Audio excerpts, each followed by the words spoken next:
Greetings, friends, wherever you are. Friday, 31st of May. I am broadcasting from Bucharest in Romania and very happy today, the 35th Lazarus Symposium, no less, to reintroduce a rock star lineup of our symposium icons. And I'm going to jump straight into it with little fuss today.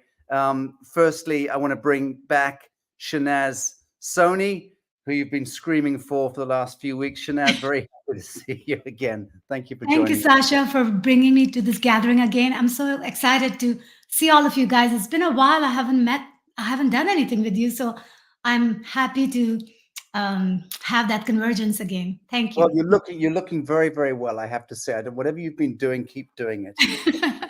Thank you. Okay, friends, next up, I'm going to start with veteran status, and that would mean David Sarita. David, good to see you. Oh, David is muted as usual. Oh, I was just saying, I'm a veteran. I guess I am.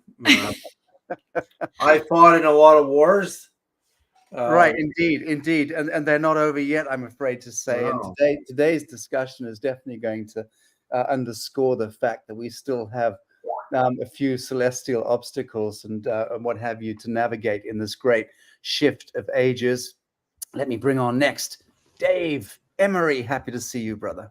No, great to be here. And I'm so pleased to be with Shanaz, David, and Alex. I'm going to learn such a lot. I've got my notebooks here ready to scribble down all their words. Thank you. Good man. Exactly right. And Dr. Alex Ling, of course. Alex, happy to see you. Yes, hi. Thanks, Sasha, for having me again. And yes, so much to say today. There's so much information. I'm looking forward to this one. Very good. So I'm in Bucharest. Dave, where are you? Dave Emery, where are you? I'm in UK. Whereabouts? In the south of England, just north of Southampton. Very good. Shanaz? Huntsville, Rocket City, Alabama. United States of America, of course. David Sarita is in Kanata. Yeah, I'm in Canada, just north of Idaho. If you just cross the Idaho border, I'm right there, standing on the border. Very good. Does that mean the Emperor Trudeau rules over you? Nobody rules over me. Only God, the infinite, supreme being. Very good. And Dr. Alex, where are you? I'm in Cornwall, just near St. Ives, actually, in Portreath, right at the coast. Not so sunny today, but still beautiful. Very good. And I'll be joining you.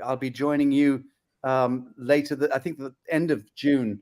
I'll be in the UK, Scotland, Wales, Cornwall, Ireland, and elsewhere. And you and I are doing 2 or 3 theatre stints together, which I'm greatly looking forward to.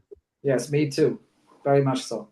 Very good. So, friends, a brief background on my distinguished speakers. Dr. Alex Ling is the researcher known for his pioneering work in integrating ancient wisdom with modern scientific practices. His background is extraordinary. I'm not going to go into it right now because we've done that in previous shows.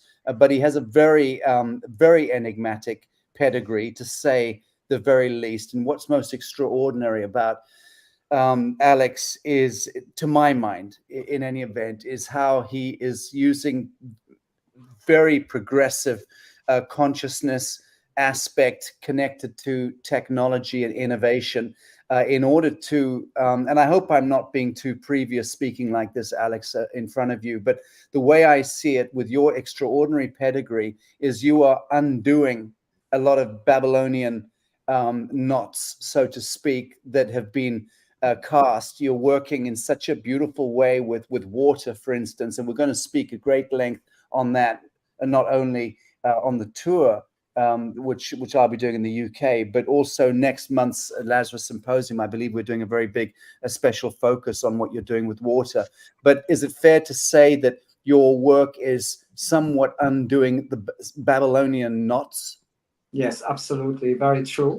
Because some of the codings which have been put into, or the blueprints which they have been creating 14,000 or many years ago. So in Sumeria, in areas like Levant, which is home to the Megiddo Mount, and a very, very critical point there.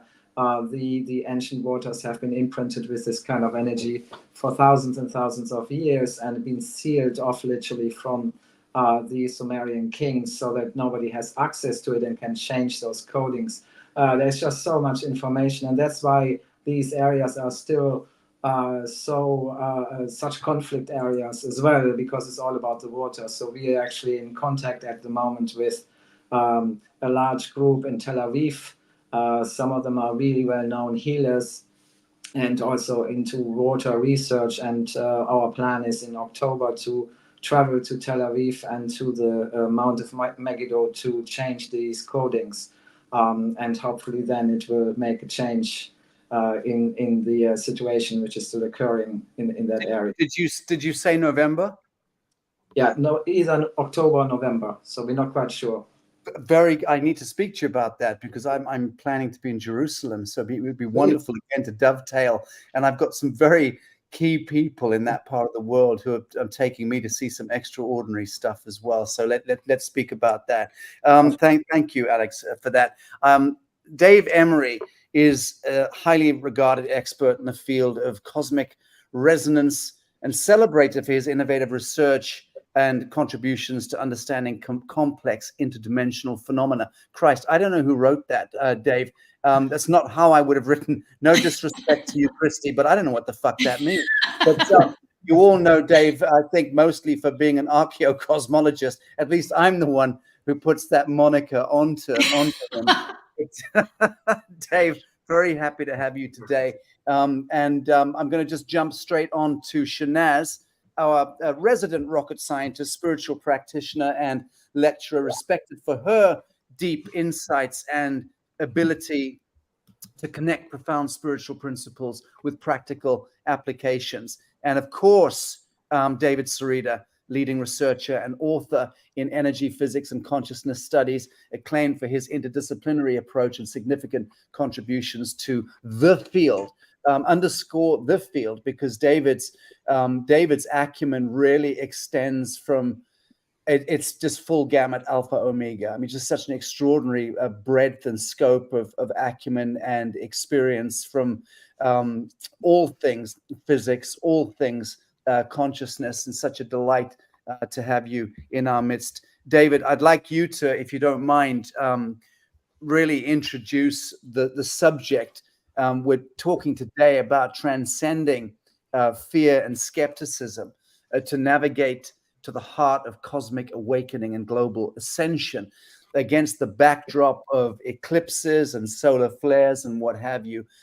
We're exploring really how these celestial events signal a pivotal moment for humanity by delving into the interplay between solar flares, eclipses, and geomagnetic storms, using historical context and modern scientific insight. We're looking to uncover here how these cosmic forces influence our ascension process. Essentially, that's what we're looking at. Speak to that. Yeah, I mean, if you were a surfer, and I used to be a surfer, I was a terrible surfer, but I loved wiping out on the waves in Malibu.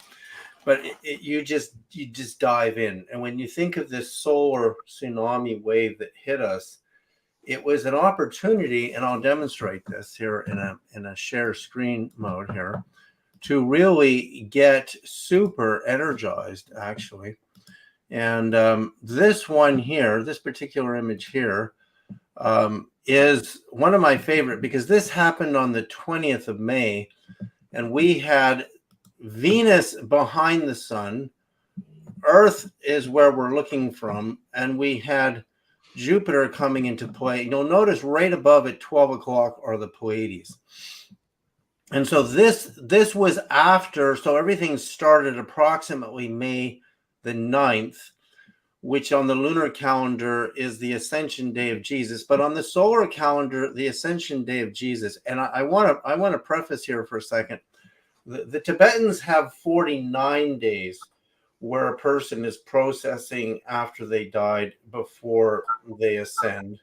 In this particular Christian model, there's 40 days. So you notice how close those are. So during the 40-day window, when Christ is appearing to the apostles, in the anniversary of that for this year, which is approximately mid-May, we have the Pleiades every morning rising in the sun. In fact, when the solar flares started around the 9th of May, it was right over here at about 10 o'clock, 11 o'clock, and then on this 12 o'clock point, this blast created literally a portal vortex between Earth, the Sun, Venus, and Pleiades.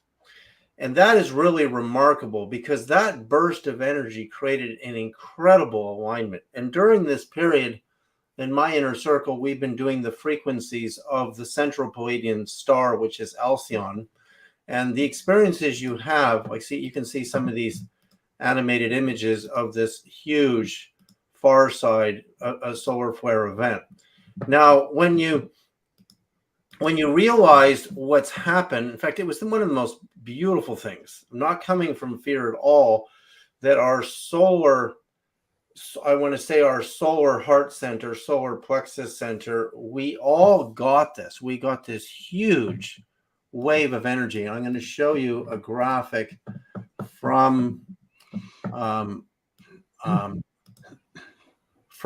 space weather itself that shows what was really happening, and that is right here. Except, there we go. Let's go to my share screen.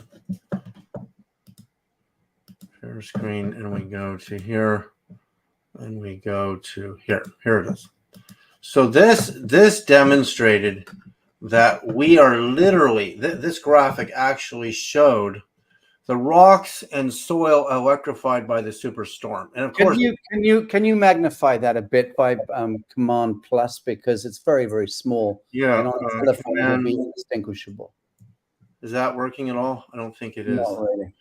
Well, really, it shows you a geological map of the United States. I'll just explain it to you, and all of the rocks and geology, which is crystal and water and all the 72 or more trace minerals you have in your body, the same thing happened. So we all got this supercharge. Now, when energy that intense, it's kind of like Kundalini. When it forces its way into the body, it looks for a block and it purges, and it tries to purge that block, like you release, old plumbing or a clogged plumbing, or so you can have a reaction that you would interpret as negative, but it's actually purging, cleansing, right? So if a person is afraid of that huge burst of energy, because even in the Carrington event, I think it was in the late 1800s, and this particular sunspot group was as big as the Carrington sunspot group, but it did not produce a Carrington level flare. If we look at our top 50 flares, I should actually pull that up. You'll see where these flares resided. Top 50 solar flares.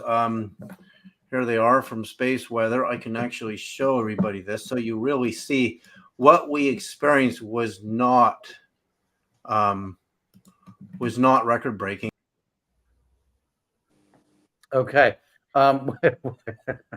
I think he committed suicide there involuntarily. Oh dear. All right. Well, good. Let's jump on to the next question, to talk about ancient wisdom and solar events. Let's just explore momentarily the connection between solar events and historical magnetic fields extending from the Levant to Göbekli Tepe. Alex, how have ancient civilizations interpreted and recorded solar events as catalysts for awakening consciousness, and what can we learn from their understanding about our current solar phenomenon?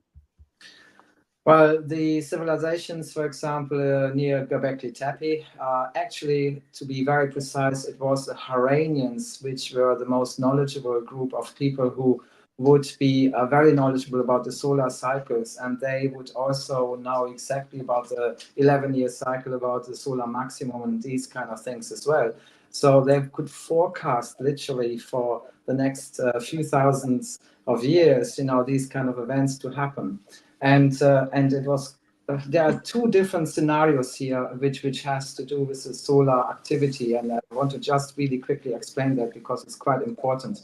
So you have one solar cycle, which is quite an ordinary cycle, and nothing much really happens. But then you get an event which coincides with other events as well, which is, for example, a solar eclipse, which we just had. And then to top it all up, we are in the middle of the solar maximum. So this solar maximum is actually quite different from all the others, and that only occurs any kind of time scale can reach between 11 and 14,000 years, which kind of matches with Göbekli Tepe and some of the forecasts which they have given in their carvings, for example. And that's, for example, also one of the pillars, pillar 43, which I believe has to do with this kind of event, this solar event. And the difference is that usually the solar, so when the pole is changing on the sun, which then induces the solar maximum, usually only affects one of the hemisphere, either the northern or the southern. But this time, it affects both of the hemispheres at the same time. So, and that's why we had globally this enormously beautiful auroras all around the world. So in ancient times, this was known to be absolutely crucial, a very, very important point where we as humans can connect to godly consciousness, if you like. But we also know so far that this consciousness was connected to water. So that's why all the pyramids and all the megalithic sites around the world are all connected to water. And it was literally there to supercharge us as humans and connect us back to this godly consciousness, which is water. So it's all in the water. So very just very, very short. It's a huge, complex kind of thing. Yes, it is. Yes, it is. And Shanaz, from a rocket scientist point of view, what's the word on the street? What's the word on NASA Street, for instance, about the phenomenon that we're experiencing in last year into this year, and these kind of incremental building kind of stepping stones toward what?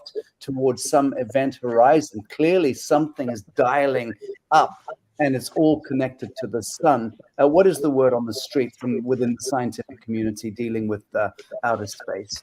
So as far as like NASA goes, right, they really wanted to avail the solar eclipse that happened recently, right? So they actually launched rockets to kind of really understand what was happening within the ionosphere, to understand how they can enhance the communication, right? Especially with all the goals of colonizing Moon and Mars, right? So they were kind of more focused on how we can advance our communication technology, right? That was the focus from their perspective.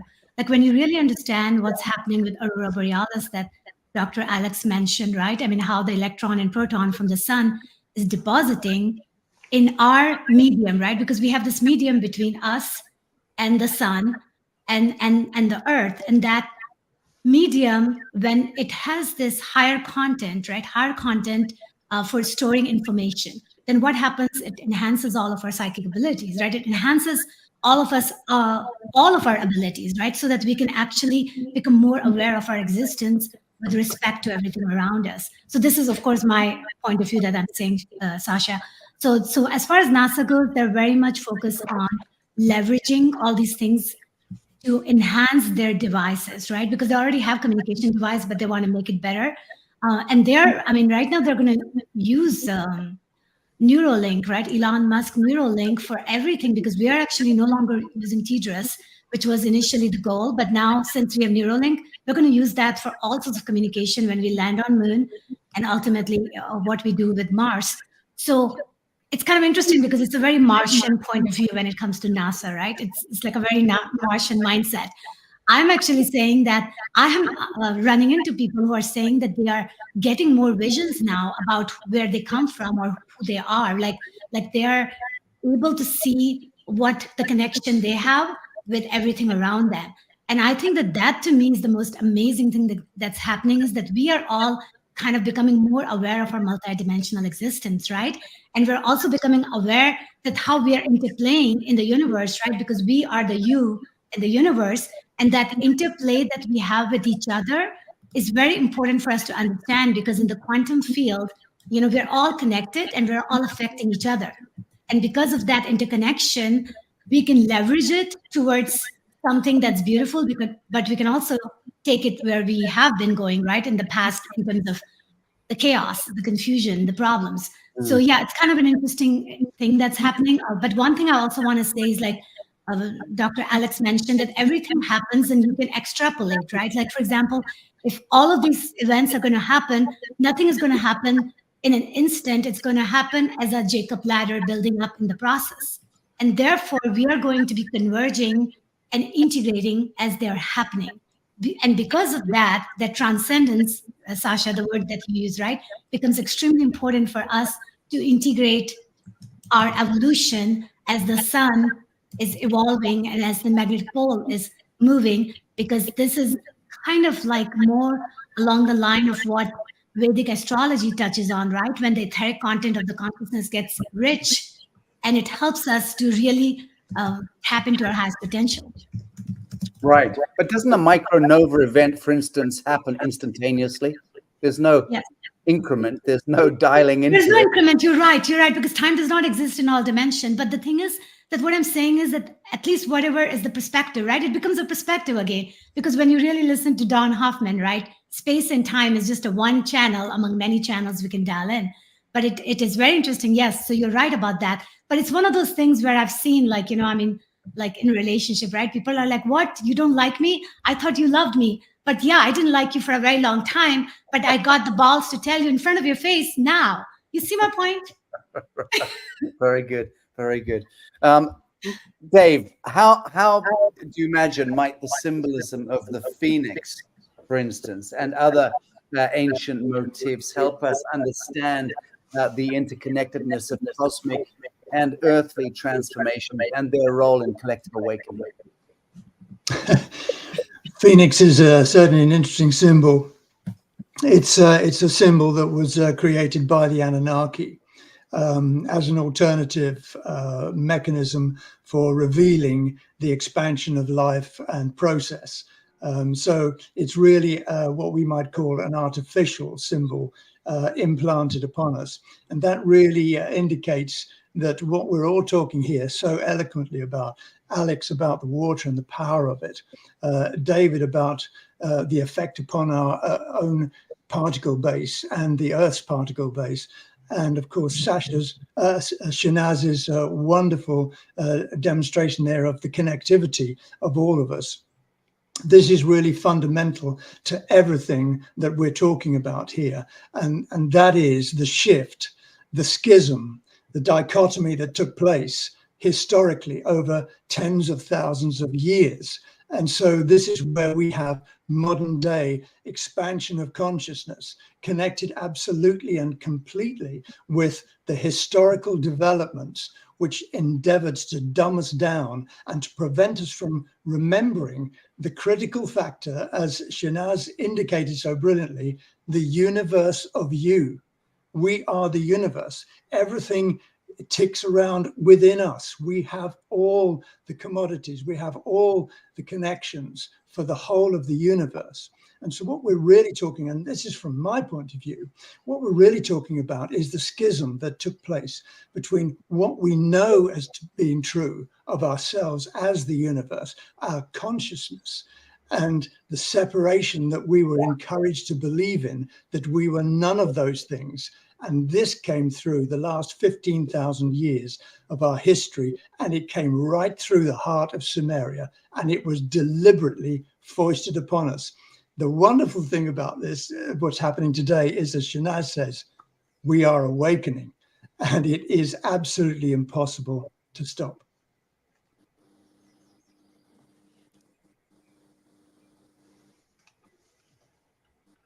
Sasha, you're muted. Balls. I was just speaking to you, actually. I was just saying you dropped out earlier. And so we certainly got the gist of what you were saying. But please chime in on the tail end of this latest conversation. Well, I'll show you. I did an experiment. I mean, I orchestrated an experiment in Russia, and I'll show you what we did. We took ordinary tap water, and this would be tap water from any city, and it was cryogenically flash frozen using the Masaru Emoto effect. And I was actually the distributor of the movie Water, the Great Mystery at this time. So I met Emoto and met the Russian researchers, and we exposed it to the actual sound recording of our sun that NASA did, which is a compressed recording. And it restructured the water actually more beautifully than almost anything I've ever seen. And it did this consistently. And what really interested me next is when we actually took the measurements of the human chakra system using this GDV aura camera, we played the sound of the sun, which we do magnetically through my coil systems back here, with subjects, people, and we found that the energy distribution in the body shifted and took most of the energy from all the chakras and expanded the heart.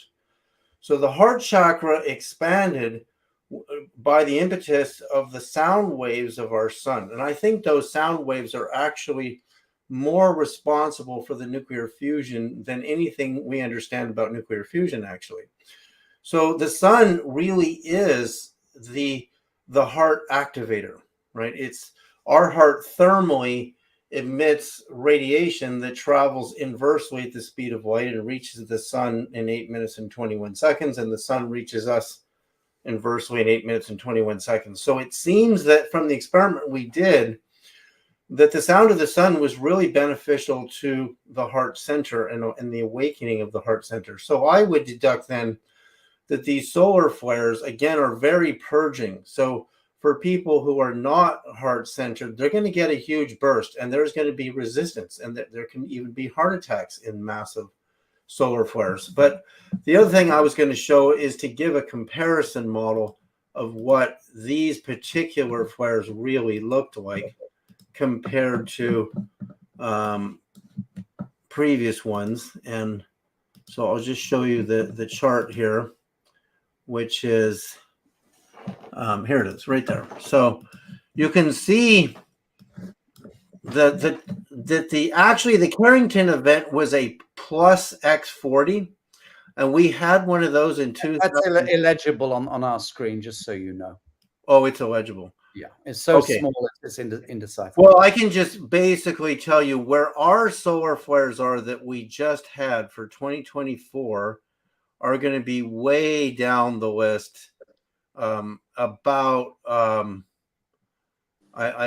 can't even see them yet. They're quite low on this list.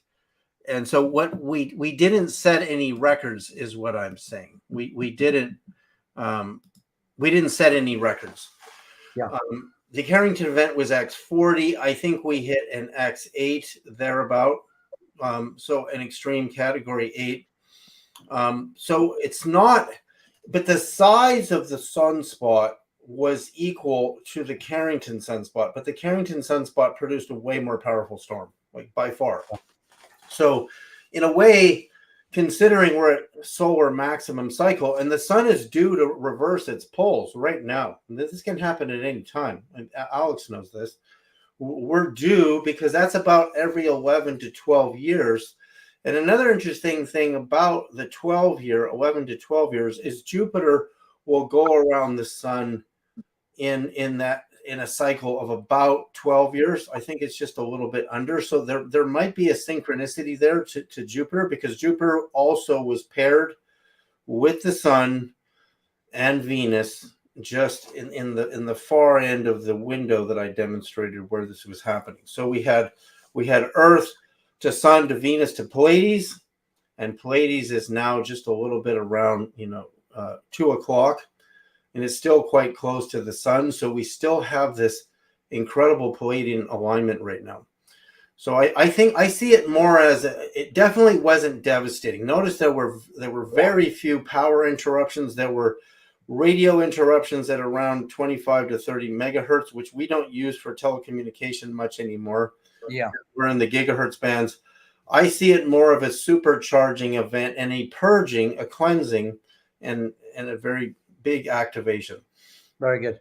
Thank you. On the side, just wanted to raise this question about our friend Terrence Howard, who made a recent appearance on Joe Rogan's broadcast and is now being hailed as the Tesla of the 21st century.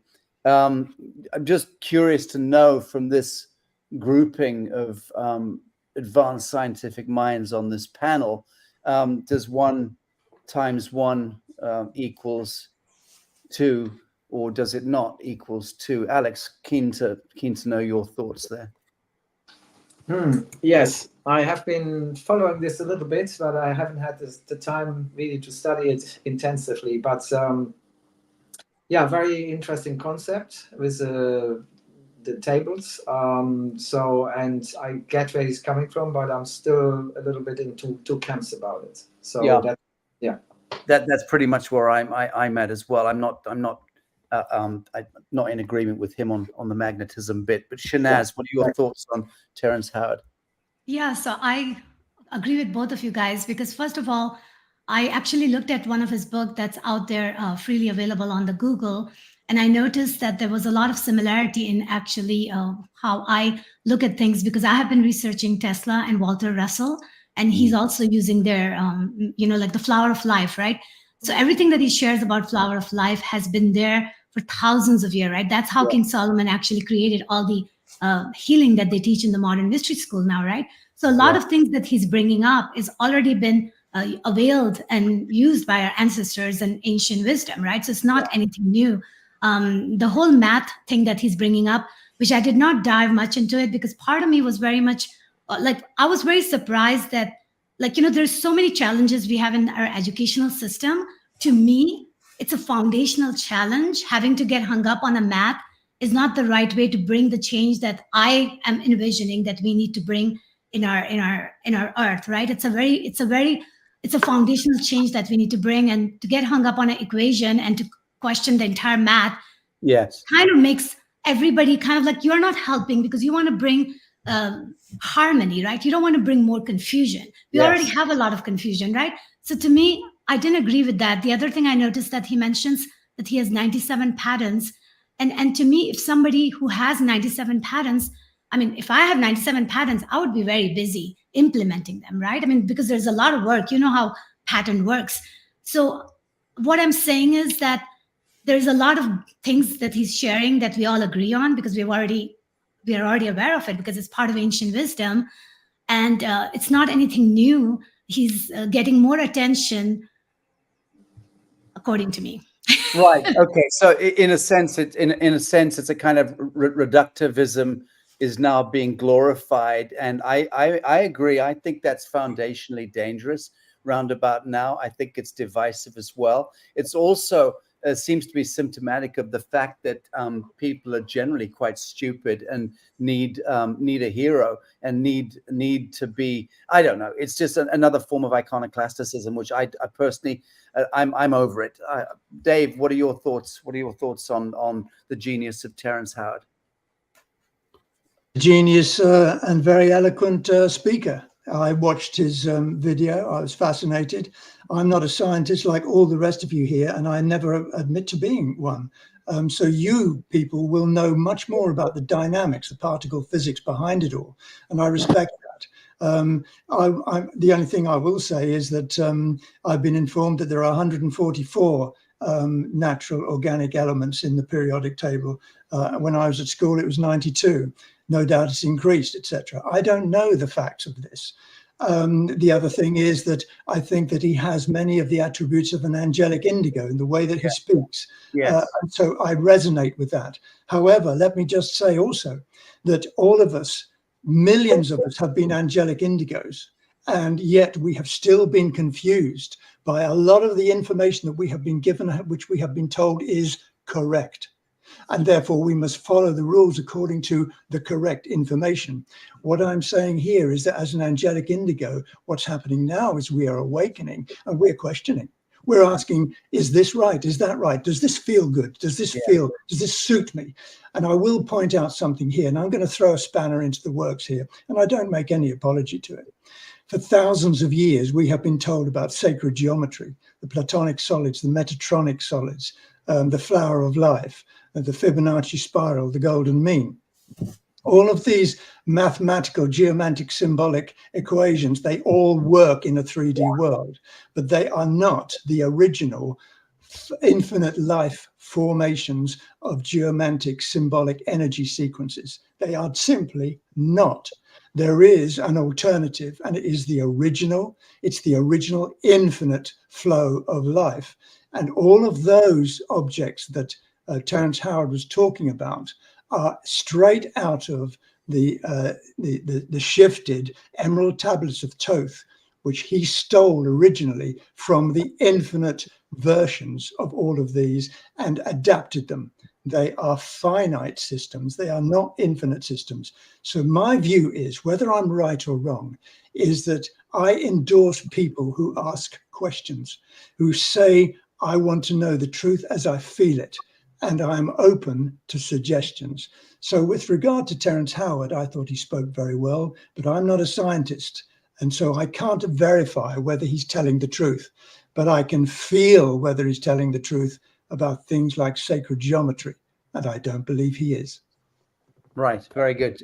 And of course, the section we've got coming up later in the symposium today, Dave, which you and I pre-recorded with our friend George Leoniak, Crystal Spiral and the Geometry of Ascension. We sort of go into this subject in greater detail. The departure from Fibonacci and from pi, from golden section, and so on and so forth. David, your thoughts on Terrence Howard and the controversy thereabout?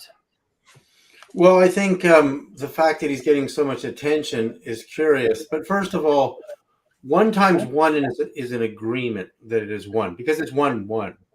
And if you change your agreement, see, math is like this human-made grid that comes down on nature, and that nature can be the subatomic, explosions and particles.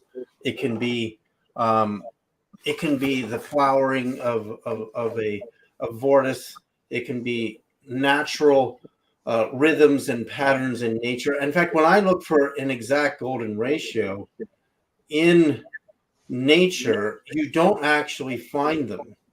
So that's an example. So if you agree the golden ratio is 1 to 1.618033987 and the decimals keep going, you should be able to find that in nature. In fact, when the human skull is measured from the bridge of the nose to the little soft spot to the back of the head, in humans, it ranges 1 to 1.5758.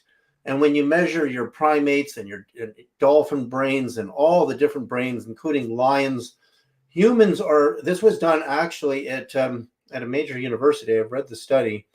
We're the closest to an approximation of the golden ratio, but the golden ratio precisely doesn't really exist. Not the way you would think it would. So going back to Terrence Howard, 1 times 1 is 2. Well, you're changing the agreement, right? Because math is the approximation of the natural world, including the quantum world, including the world of physics. I mean, I took physics in my school days, and I worked for a legendary physicist.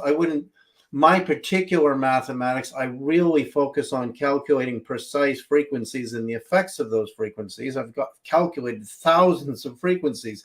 So when I look at Terrence Howard, I'm like, okay, there's no straight lines here either, Terrence. And that's nothing new, like Shanaz was saying. We don't really see anything new. But for some reason, there's Joe Rogan. And Terrence is an artist, right? I appreciate the fact that he's creative. His mind is opening. He's looking for something different. So, but when you're talking about mathematics, first of all, mathematics is not 100% flawless. It isn't. In fact, I've calculated that in nature's geometries are not even-sided like this geometry on my T-shirt. They're naturally lopsided, like pick up a daisy and take measurements, which I've done. Nature will confuse you mathematically because you can't put a perfect grid on top of it and get everything to line up. It doesn't do that. it has differentials, and differentials are rhythms. There are harmonies and there are disharmonies, and the disharmonies are the destructive phase, and the harmonies are the sustainable, growth phase. I mean, I could go on and on about math. That's good. You pointed out that nature is foundationally imperfect, and some men are born with 3 nipples. It's true. Right. I'm one of them. I can show you. There's a tiny little nipple next to one of my nipples. Very good. Okay, on core flows and consciousness expansion, let's discuss the concept of core flows, the cosmic versions of the Schumann resonance and their impact on our local universe and individual consciousness. Dave Emery, can you explain the heliotalic color frequencies and their effects on consciousness expansion? Oh, you'll have to unmute. I muted you momentarily earlier. There we go. Okay. The core flows. Well, everything is shifting and changing, and as a result of the precessional equinox, whereby energetic flows through the crystal spiral are pouring through the universal grids of our frequencies. So it's affecting everything. This is what David was talking about so eloquently earlier, and I believe he's absolutely correct. So the core flows often, they're sort of like charismatic flows. They're electrothermal plasma vapor flows, which exist in the eternal internal worlds, and they are part of the infinite original universe. And what happens is that the crystal spiral allows these every so often to flow through the Earth's grid, the universe's grids. This is why we're seeing so many astounding core flow pictures like the aurora borealis, etc. Core flows are like that. They are charismatic. That means that they are electrothermal plasma vapor fields. And through those plasma vapor fields, all of life actually does manifest in the lower domains where we are, the holographic realms. And so the core flows are an aspect and an indication of how we are actually expanding our consciousness, because consciousness is energy, as we all know, and energy is consciousness. So it's all one and the same thing together as one. Very good. And what is the importance of human interaction with these energies in the ascension process? We talk about color frequencies and their effects on consciousness. Well, these are mechanisms whereby we can expand our consciousness, and it expands in accordance with specific sequences. For example, dimension 1 has the color frequency of red. The next one is orange, yellow, green, blue, indigo, violet, dark silver, silver, gold, magenta. All of these are references to our chakra systems, our energy output systems, and also to our dimensional frequencies and to our DNA strands. So they're all connected. So everything is connected. And as the core flows flow through us, this helps us to expand our consciousness. So when Shanaz was saying so wonderfully about how we're all waking up and becoming aware and becoming consciousness, she's so absolutely right on point, because this is one of the mechanisms whereby Infinite Source allows us to expand if we choose in accordance with the free will universe. We don't have to, but many of us are. Very good, very good. Alex, a commentary.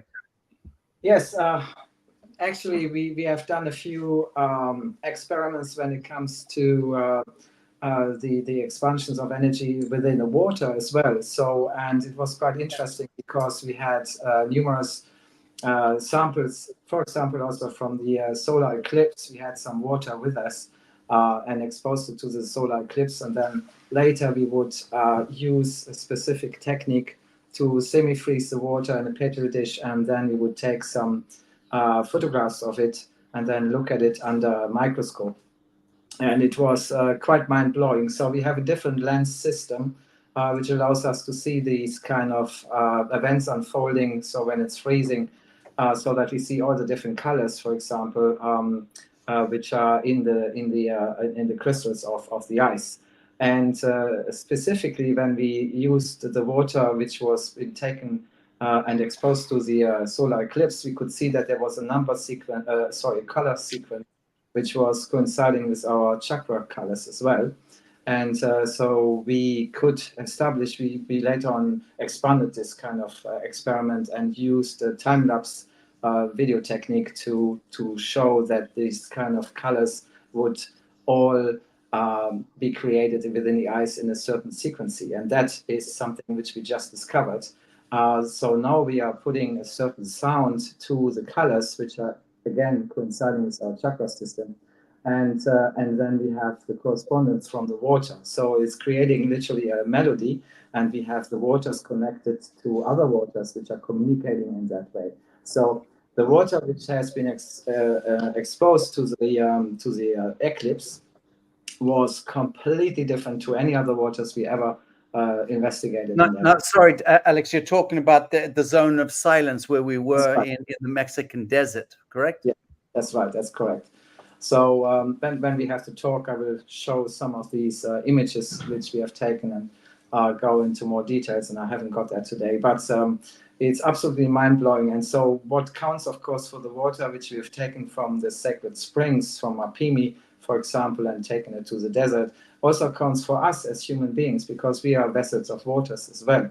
So, and these kind of changes are happening within us, in these kind of extraordinary changes which are going on at the moment, induced by the sun. And so coming to, for example, to manifestation, and that's something which one of my latest talks, I've been asking the audience, and I said, so who actually has experienced the kind of manifestation process that you would think something and something would immediately happen? And it was quite interesting to see that there were a lot of people who kind of raised their arms and said, actually, I just manifested something yesterday in my thoughts, and it just came to me today. And some people will say it's kind of instant manifestation. So something is changing here, which has been induced by these kind of events, for sure. Very good, very good. Shanaz, speak a little about human consciousness as it relates to being the catalyst for manifesting the field, whatever the field is, atmospheric conditions, climate, tornadoes, rain, sun dancing, rain dancing. To speak from a scientific point of view kindly about the extrapolation from human ideation, consciousness to manifesting effects in the field. Okay. So I think that kind of connects with the inner world, outer world, as above, so below. It's interesting. We're studying water, like, Alex is explaining about water. Water to me represents kind of an aspect of our consciousness, right? We are mostly made of water. So the whole interaction that we have with ourselves and with the universe that we end up interplaying with is kind of a depiction of our subconscious mind, because, our subconscious mind runs the show for the most part, and our conscious mind is, doing lower than 90% of the work. So based on that understanding of how we are in terms of how we interact with the world, based on the understanding that how quantum field, quantum physics explains the interconnection of us and everything at the subatomic level, based on the fact that all the mathematical equation and all the scientific discoveries have been made. However, it all has a limit because of the Planck scale, right? Because Planck scale is the small amount, which is the space between the fundamental existence of us in the physical, right? In the atomic existence. So that information, when you really combine all of that understanding, you realize that you're always going to be catching up to yourself, because there's always going to be a part of you that will never be able to comprehend the whole story, because you are kind of divided into this small, limited vessel, right? To understand something that requires everybody to come together to understand. So there is that interesting dance that we're doing continuously, just like when David was explaining that how everything is continuously moving. And because of that, because everything is continuously moving, the whole idea of saying 100% something makes no sense, because everything is continuously moving. So therefore, we're always catching up to it, and that is the quantum dance that we're all going to be doing on on a basis, as long as we are in this vessel, right? When we turn into light or ascend and turn into form, then we're going to have a different type of school, different type of evolution. But the other thing that's interesting about the whole Schumann resonance and the changes in the atmosphere, to me, is kind of like, you know, with the musical note and the octave, we have all these things at different level and different dimension, right? And as we are catching up to it, depending on what we want to do, we're going to experience that. Just like COVID, when COVID happened, my experience was very different than somebody else. And it's partly because I did not take anything the way everybody else took it, right? So that's where I think we all will have to do. And that's why I wrote the book, The Quantum Being, because I actually, and thank you, Sasha, for giving me the most beautiful forward, because I love it. And the fact that you're saying that I'm showing up better in the world is partly because I'm embodying it. Like I wrote the book, and then I said, I better learn how to embody it. And the more I'm embodying it, the more I'm having fun with it. And then the other thing I want to tell everyone is that we are a multidimensional species, which means that we are not in just one dimension, right? Physical is just one. Then we have emotional, mental, spiritual, to simplify. And then on top of that, that is how every single thing in existence has that layered approach. So therefore, based on your vibration and frequency, you're interacting with the universe, you are creating every nanosecond. Beautiful, beautiful. David, Ascension, speaking about Ascension,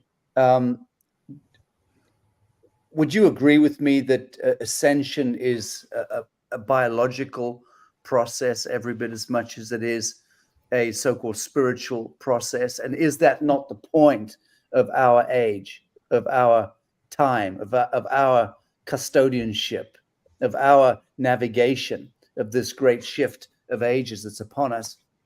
Isn't the point that Ascension is now a biological phenomenon? Well, it is both, because what we know in quantum physics about the observer and the observed, see, the observer, it's really interesting when you get deep into how the Buddha really taught, because the first thing he says is there is suffering. But we interpret that as, yeah, there's suffering in life. That's not what he meant at all, because once you practice meditation enough, you'll know what he really meant is suffering is over there.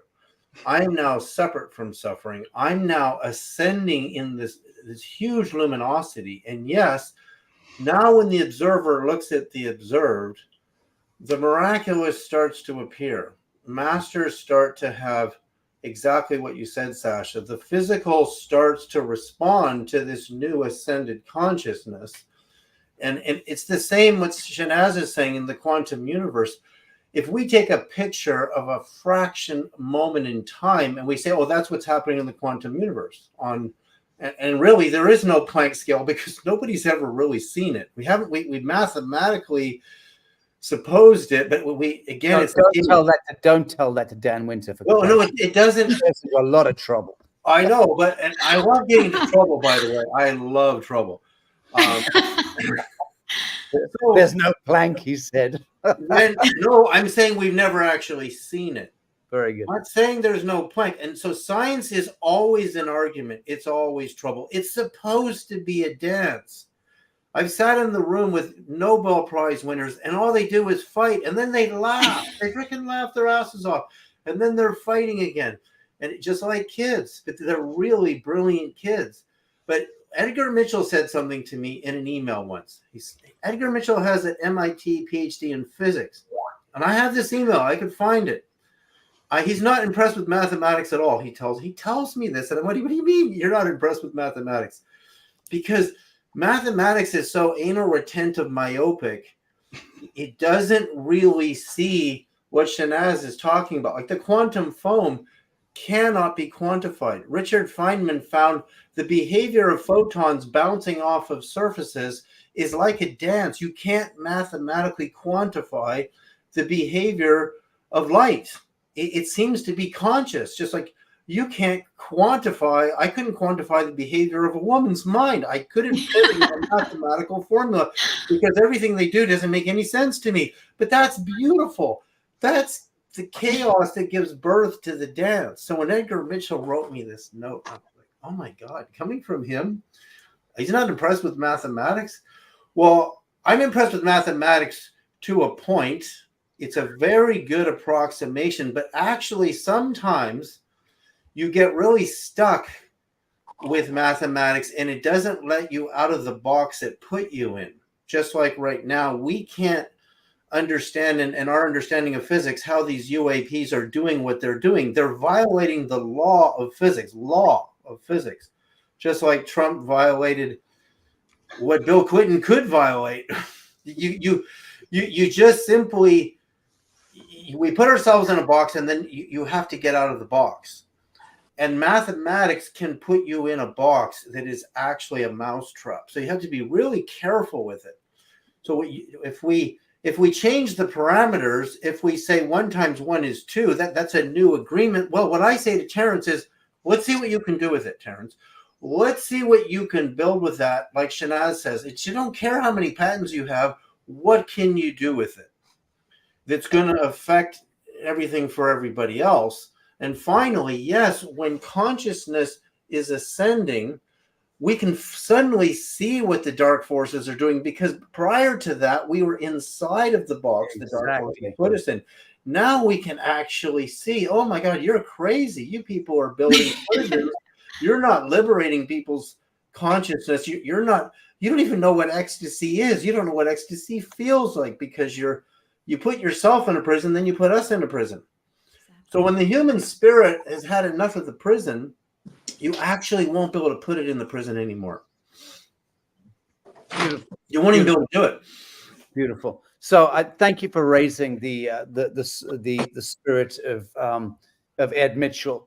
I also had the great honor of meeting him sometime before he died, and he was quite an extraordinary man, and I think he made a huge contribution to helping us break out of the proverbial box. And of course, Richard Feynman as well, remarkable being. I don't suppose you ever met him, David. I think you're... No, but I read his book, The Strange Theory of Light and Matter, and I loved, again, he has a sense of humor because he knows that math cannot do this. He can't explain the way light behaves. It just can't do it, and he tried.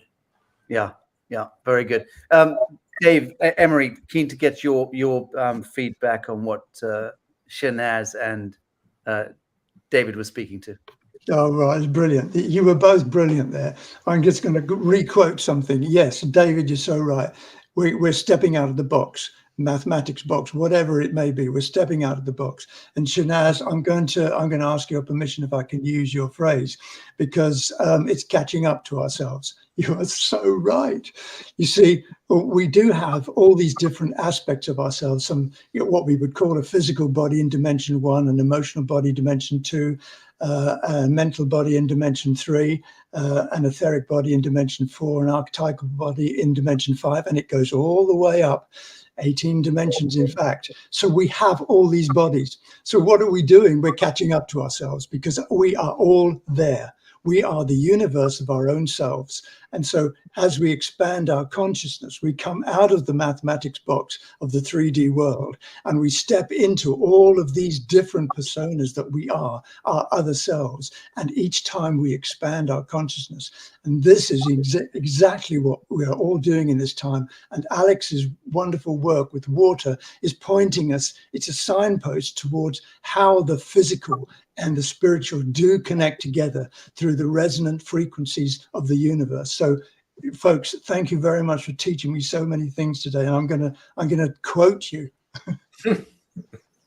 Very good. Okay, so I want, whilst you're in front of the camera, I should just mention, Dave, that you and I are doing a cruise called the New Earth Horizon Seminar at Sea, and we'll be traveling from Greece through Cyprus, Turkey, Egypt for about 10 days. I think we're going to be on the water, stopping off at some different spaces. Now, in that time, those 10 days on board a ship, we're supposed to be doing a challenge, which is to essentially, you see, he's getting very nervous already. And yeah, I'm nervous. We're months away from it. But spotlight is on you. The challenge is really, how do we map 954 billion years of so-called time? And again, to be churlish about the subject, if we're going to play the fiction of time, it's all a goddamn fiction. If we're going to play that game, let's do it right. 13 to 14 billion years is the informed wisdom in popular academia. How did they arrive at that, incidentally, David, your understanding? How did they arrive at 13.7 billion years, or whatever the hell is posited? Well, Shanaz, I bet, is the person who's really the person you should ask this for. Okay, Shanaz. Wow. Don't throw me under the bus, guys. I have no idea. But it's a curious one, isn't it? You would think something, time, the idea of time, is the very cornerstone, or you would think, of all that we deem as reality. And so how and who, which midnight Mason came up with the notion of 13.7 billion years? That's what I want to know. No, that is a great question. And, I actually understand time very differently, right? Because I quote Mike Dooley, who says time is an acronym, which means trace each other into material existence. So if you look at time as a tool, because, there's two things, right? So I look at cyclic rhythm, the circadian rhythm we have in our body, right? The sun and the moon and the night and day, that happens just by us breathing in and out, right? Just like we're breathing in and out. That dance is happening whether we have a clock or not. So to me, I look at that as a step towards evolution, right? So of course we need a way to measure these things, just like we need to way to measure other things. But whenever you're measuring something, you're collapsing with it based on quantum physics. And when you look at something, you affect it because of electron behaves differently when you look at it. So Sasha, if I think about all of those concepts that I already understand, I don't take anybody's number at the face value because of that. You see my point? I absolutely do. I mean, Dr. Alex is a classic example of somebody who does measure things all the time. Alex, speak about measurement. What are your thoughts momentarily on the idea of time being 13.7 odd billion years, and who came up with that notion? I think time is hugely limiting, and so I don't really, personally, I don't believe in any time concept, to be honest. So it's just there to put us in a box, and the whole process of our lifetime being measured is ridiculous. So, right. And these kind of concepts, I don't believe in. No. Beautiful, fantastic, and I couldn't agree more with you. And I think that that's the point for me. As Dave Emery knows, my bugbear is time. I last sought out and looked at a clock on the 1st of August in 1997. It's the thing I'm most proud of in life, is that I have spent many, many years consciously decommissioning my own tethering to the idea of time. I've not celebrated a birthday. In fact, I never celebrated birthdays in my life, but I just increasingly, as I've consciously, willfully disconnected and untethered myself from the notion of time, I've seen what an extraordinary freedom it brings. I'm completely uncontained. I'm not connected to the 1260 thing. I was also very fortunate to know Jose Arguelles and have a very profound engagement with him, with his law of time and all of that. But Dave, the 954 billion year idea that we're playing with on the cruise, how do we get from 13.7 billion to 954 billion? Let's just have fun with that idea momentarily. We get there over a very long period of time. And but listen, I'm so delighted. Shanaz and Alex have now opened a doorway with regard to the non-existence of time. So does that mean the cruise is off? No, it means that we'll probably be made to walk the plank actually in October at some point. Okay. Well, based on that very considerable threat, I don't want to walk the plank. What I will say is that our conception of time in the 3D sense, time is not linear, it's simultaneous, and it is a construct which exists in the lower dimensional realms for a specific reason, because there is a cosmic time clock upon which over 15 days there was a cycle whereby elements could be constructed. However, to go back to 954 billion years, yes, it is certainly a stretch. And with regard to the scientific accuracy of all that, I can't vouch for it. But what I can tell you is that the stories that have been created throughout all of that time are the stories which have enabled us to be here now, so that we can expand our consciousness and talk as we are talking. Everything is connected, whether it's 954 billion years ago or 37 seconds. Everything is connected. So I think the cruise will be a spectacular success, and certainly people will go away with a fabulous story of time etched into the tapestry of their lives. Very good, very good. And David, you've had some of your professional past has been connected somewhat to the I don't want to say the deep state, but certainly what lies beneath in the basement of the scientific and even military community. What is your understanding of Project Looking Glass as it relates, and what do you understand? How far back in time, or how far into the future is your understanding did Project Looking Glass take us?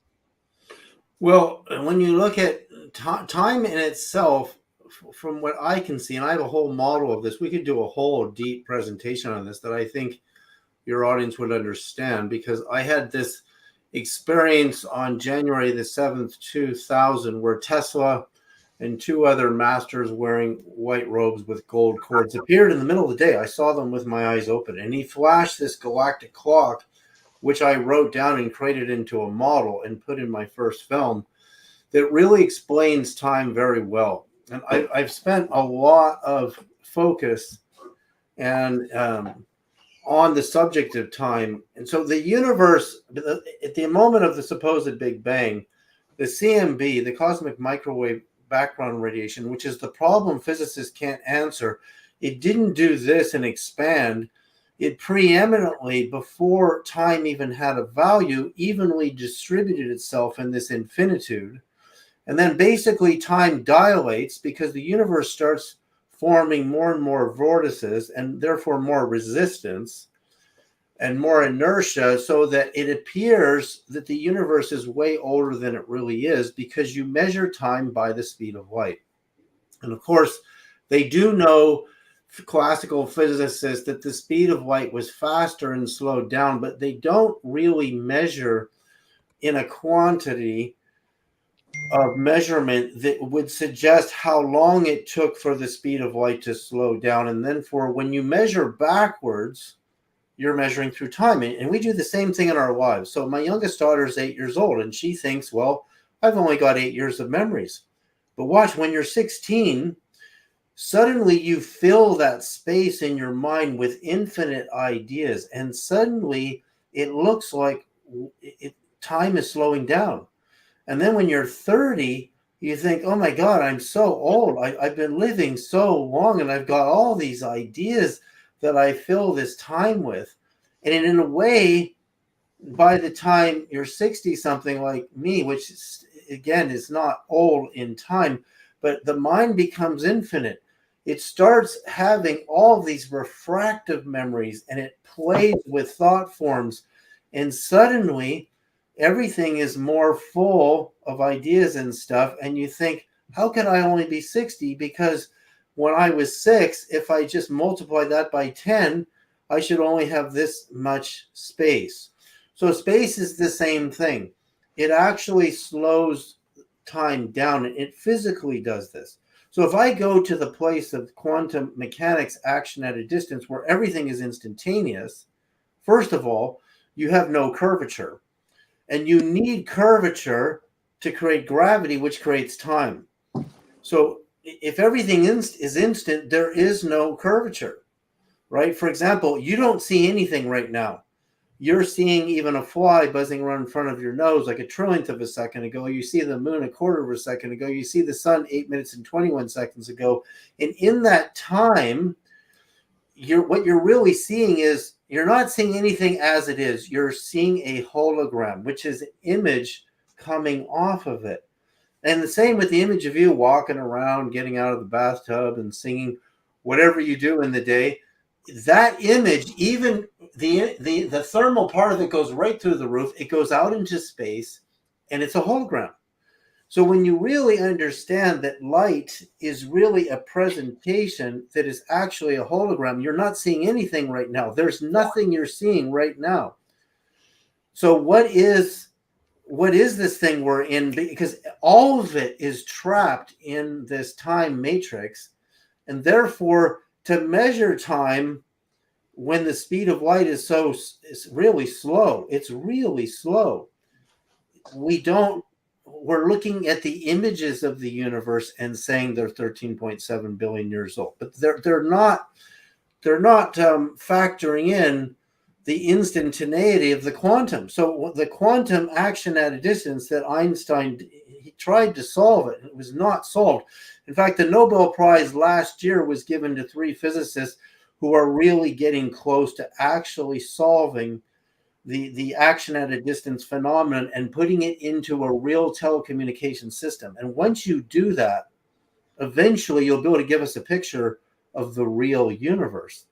And so when you see the real universe, you might know that the universe doesn't have a time value because you can't, your time is at 0 at the moment of the Big Bang, which is, and I'm not saying I agree with the Big Bang, but because that's what physics is. It's a game. So time value 0, mass value is 0. Therefore, energy, N equals mc squared, has a value of 0. So everything is zeros. But the moment this happens, that the CMB evenly distributed itself everywhere, which is impossible. Today, if you tried to create a flash in the existing umbrella of what we call the fabric of space and distribute a mass energy infinitely everywhere, you can't do it because there's resistance for that to happen. But in the beginning, there was no resistance. So your time was a value of 0. And as the universe got more and more dense, the value for time kept going up. And then the value for mass went up. And then the value for energy went up. So if you're really looking for 0, and what 0 point really is, you have to come back to the place where all your values for time, mass, and energy are all zeros. And therefore, the universe is a hologram. It's actually a hologram. If I look at a star like Vega that I'm seeing 26 years ago, so you're looking back at a hologram that was projected 26 years ago. Mm-hmm. This will really trip you out. It's actually quite difficult to accept that even if I look at a bug on the floor, I'm seeing it in time. You're seeing it in time. So in a way, time is the binder of the matrix that isn't real, that is a Maya, that is an illusion. So when you understand that we all have this quantum function built into us because physicists have measured it, that the human heart of a mother and baby rabbit connected to electroencephalogram, EEG, with all the wires to the brain, if you pinprick the baby, the mom feels it 6,000 miles away instantaneously, not at the speed of light, instantaneously. So when you look at that 13.7 billion year age, they haven't factored in the quantum action at a distance. They're only factoring in the hologram that is spreading itself everywhere, giving us Maya. Very good. Very good. So anyone here, this is an open question to this panel. Anyone know what the biggest unanswered question is, commonly understood to be the biggest unanswered question or unanswerable question? I mean, there's a whole bunch of them, but apparently the biggest one is, why do we exist? Why does the universe exist? Why do we exist? And that is a curious question. Anyone want to have a go at that? I will go with that, Sasha, because it's interesting, right? I actually was teaching in one of the school. It's a home school, quantum physics. And one of the 8-year-old girl asked me that, like, can you explain using quantum physics that why do I exist? And it's funny that you're asking the same question. And I actually, because, I know that there's a quote, right? I think, therefore I am. But I say that I think, feel, and sense, therefore I am, right? Because if you really think about it, that you can close your eyes, you can just do whatever you want, but as long as you're still breathing, right, in this body, you can definitely think, right? You can definitely feel, and you can definitely sense based on your senses. So there's a reason we are here interacting with everything. And that is a great question, Sasha, that you're saying that, okay, why do we exist? I believe that we exist so that we can integrate all aspects of ourselves. And once we integrate to the level where we no longer care or no longer feel any resistance to anything, then that's what ascension is. And it has different level depending on how far you go in your integration. Because at the end of the day, when you are no longer existing in this physical form, you are still existing somewhere in the cosmos as a star. You're right, and you are that light. And to me, like, it's funny because I have a ex-husband who says that once we die, we are done. And I never agreed with him, but I said both ways you are covered, right? If you die and you're done, then you have nothing to worry about because you can't feel anything anyway, right? So I'm like, it solves the problem. And if I believe that I will exist like a Q. Remember in Star Trek, there's a Q who can be anywhere and everywhere. Yeah. That to me is what it is, right? So in all cases, you have to still take responsibility. If you can feel anything, you have to take responsibility. Very good. Dr. Alex, which came first, the chicken or the egg? It's always a good question, but I do believe that existence is a sequence of synchronicities. So I think that we all have a very special place in this life. Of course we do.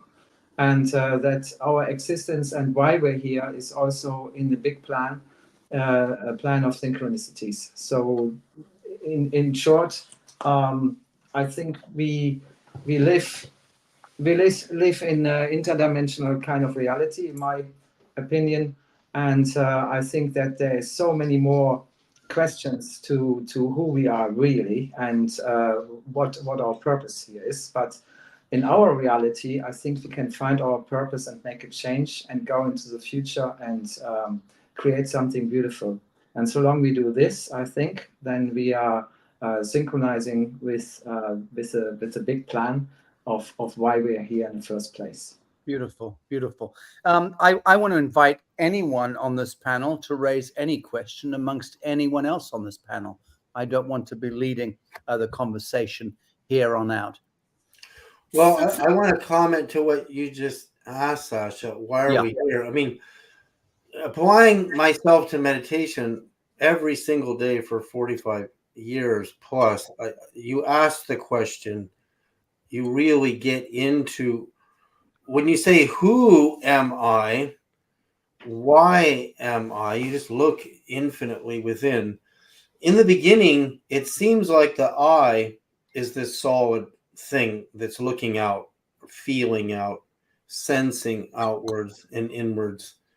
But eventually the questioner and the observer starts to dissolve, and it no longer is a solid thing looking into who am I, why am I? And eventually you just feel pure infinite I amness, and you realize the same question about creation. You weren't actually created. You always were. The consciousness where the really heavy bliss starts to show up, it always was. In fact, it doesn't have a time value. It's infinitely always am. So when you get into pure I amness, you enter the field, and the skin, the perimeter of the body, starts to have less and less meaning. It has meaning because we're in these things, but you start to experience that we were created with as much intention as a star or a planet. Really that much. Every one of us is so incredible. We're so incredibly beautiful at our core. If we could just authentically be in a civilization, our natural self, our pure emness, is because no longer I am, it's just emness, just is. And then you start to feel what's going on in the universe and you go, wow, this thing is incredible. I was never created. This body was created, but the pureness of I am and just emness, and then just so in the beginning, the observer and observed relationship is like two stones hitting each other, and then it's like water flows into tries to dissolve the solidity of the observer, and there's a lot of ways to dissolve the solidity of the observer. And we do those things all the time. Everything, literally, a human orgasm is a huge explosion of energy, just like a solar flare. Like the sun flares, and then a kundalini rising, and then when we learn how to tune the rhythms of the electrical nervous system into the harmonies of the order. And that's why I've spent my life looking at the actual frequencies and the ratios of relationships of frequencies in cosmos and exposing them to the human system, just like we did with the sound of the sun on the human heart. We found the heart got huge and all the other chakras got small.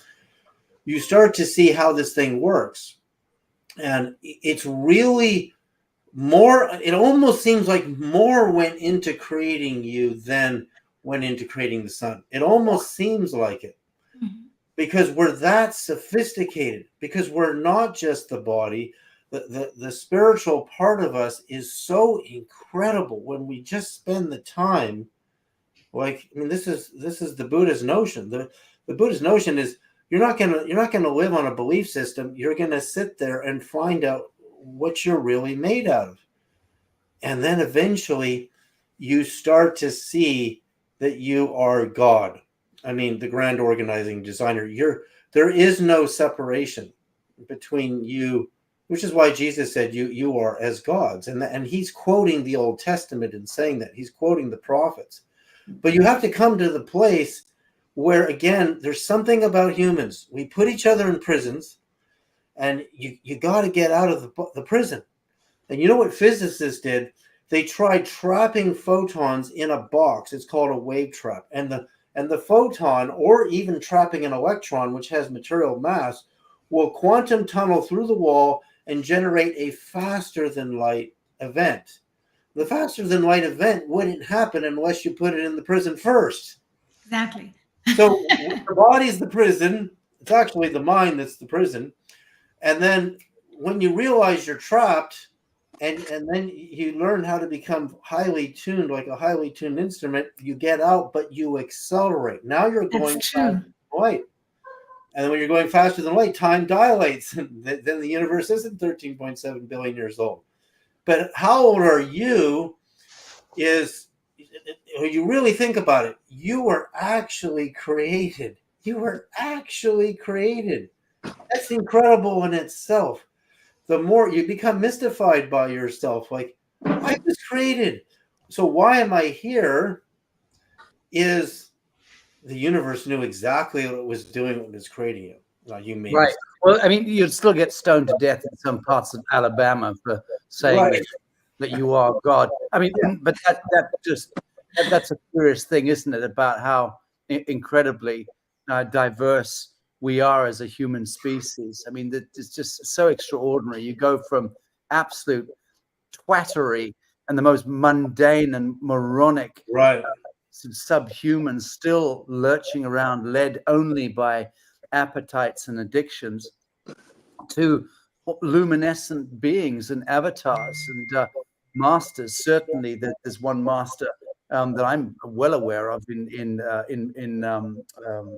Bhutan. I'm so sorry, it's not Bhutan.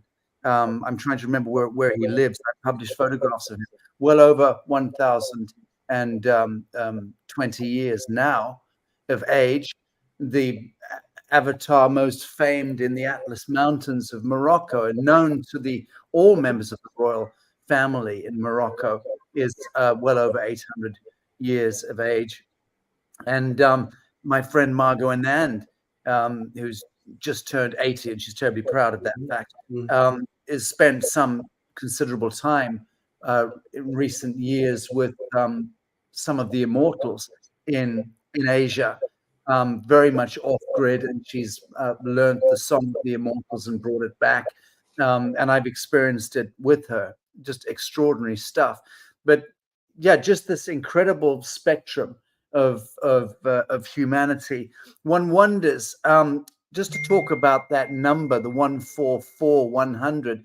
David, we 2 years ago, actually 3 years ago, with Lazarus Symposium, we were working with your friend Jimmy Blanchett, correct? Yeah. And we were bouncing signals off the moon and reaching out to aliens, and then dashing off to the desert with a bunch of walkie-talkies to receive the signal back some hours later, and lo and behold, there it came. Extraordinary stuff. What's become of that work, incidentally? Are you still chasing that work down with Jimmy? Well, remember, he was doing the 144 megahertz and 432 megahertz, and of course 144 times 3 is 432.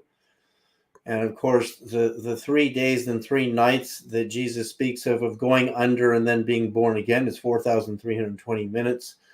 So yes, those radios, Jimmy himself, you should probably have him on and do a one-on-one with him, because he's posting these incredible mathematical discoveries. See, what happens is I watch Jimmy and I say, Jimmy, you're exposing yourself to the 432 megahertz and the 144 megahertz. In fact, my scepter over there, which is one perfect royal cubit, is 144 megahertz. As an antenna, that scepter you see on the couch, and I meditate and I put it on my knee, and I go into a way higher bliss than my baseline. I set it down, the bliss comes down, but it's still at a very good level.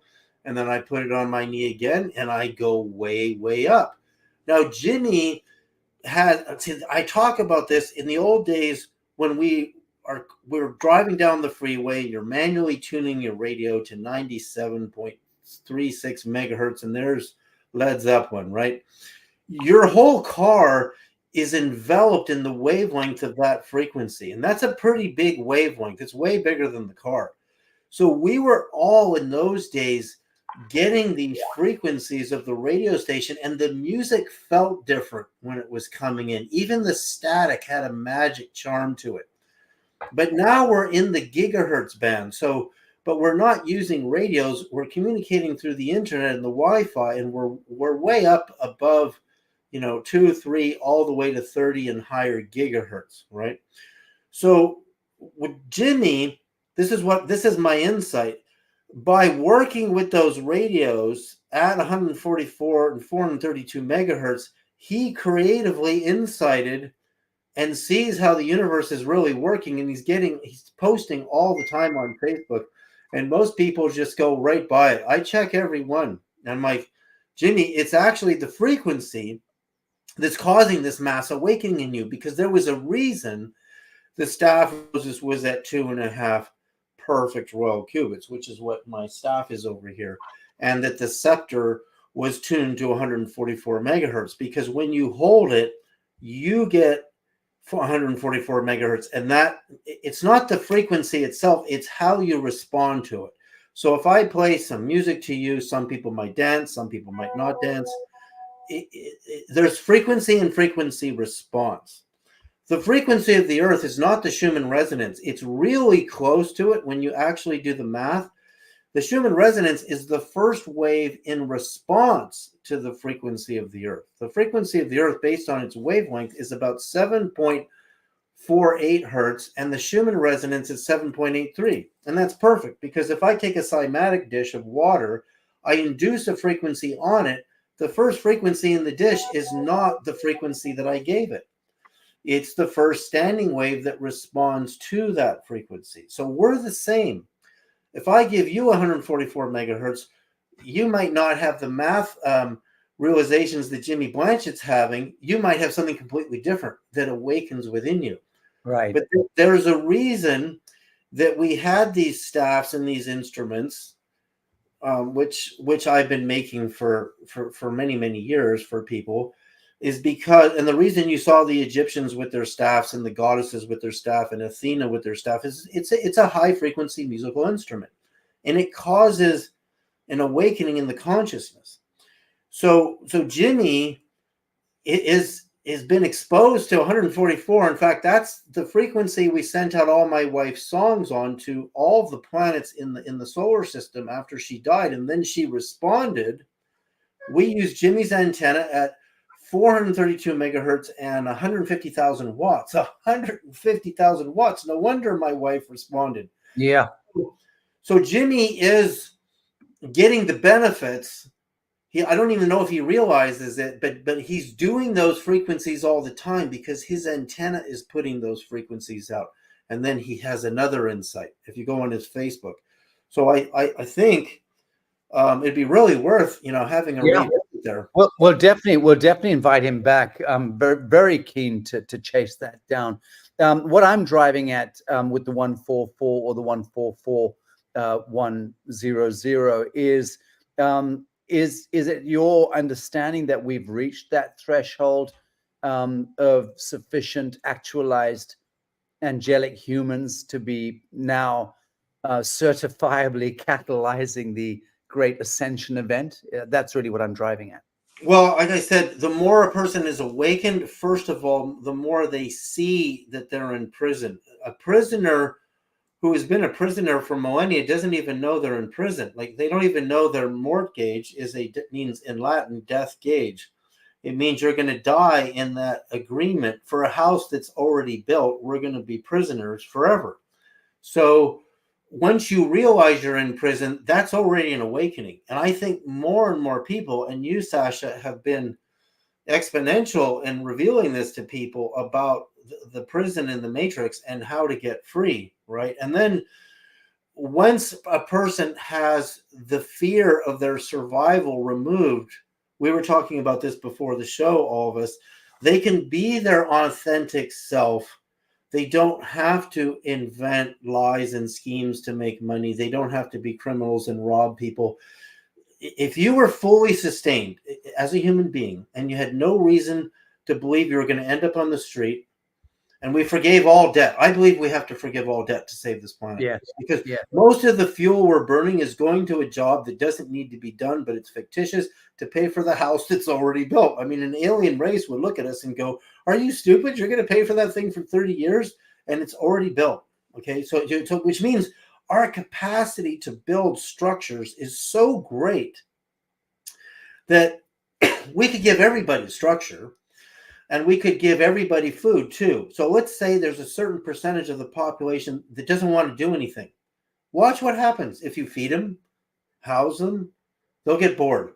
And they'll naturally volunteer and say, how can I help? What can I do that I would like to do? Then you'd have authentic humans.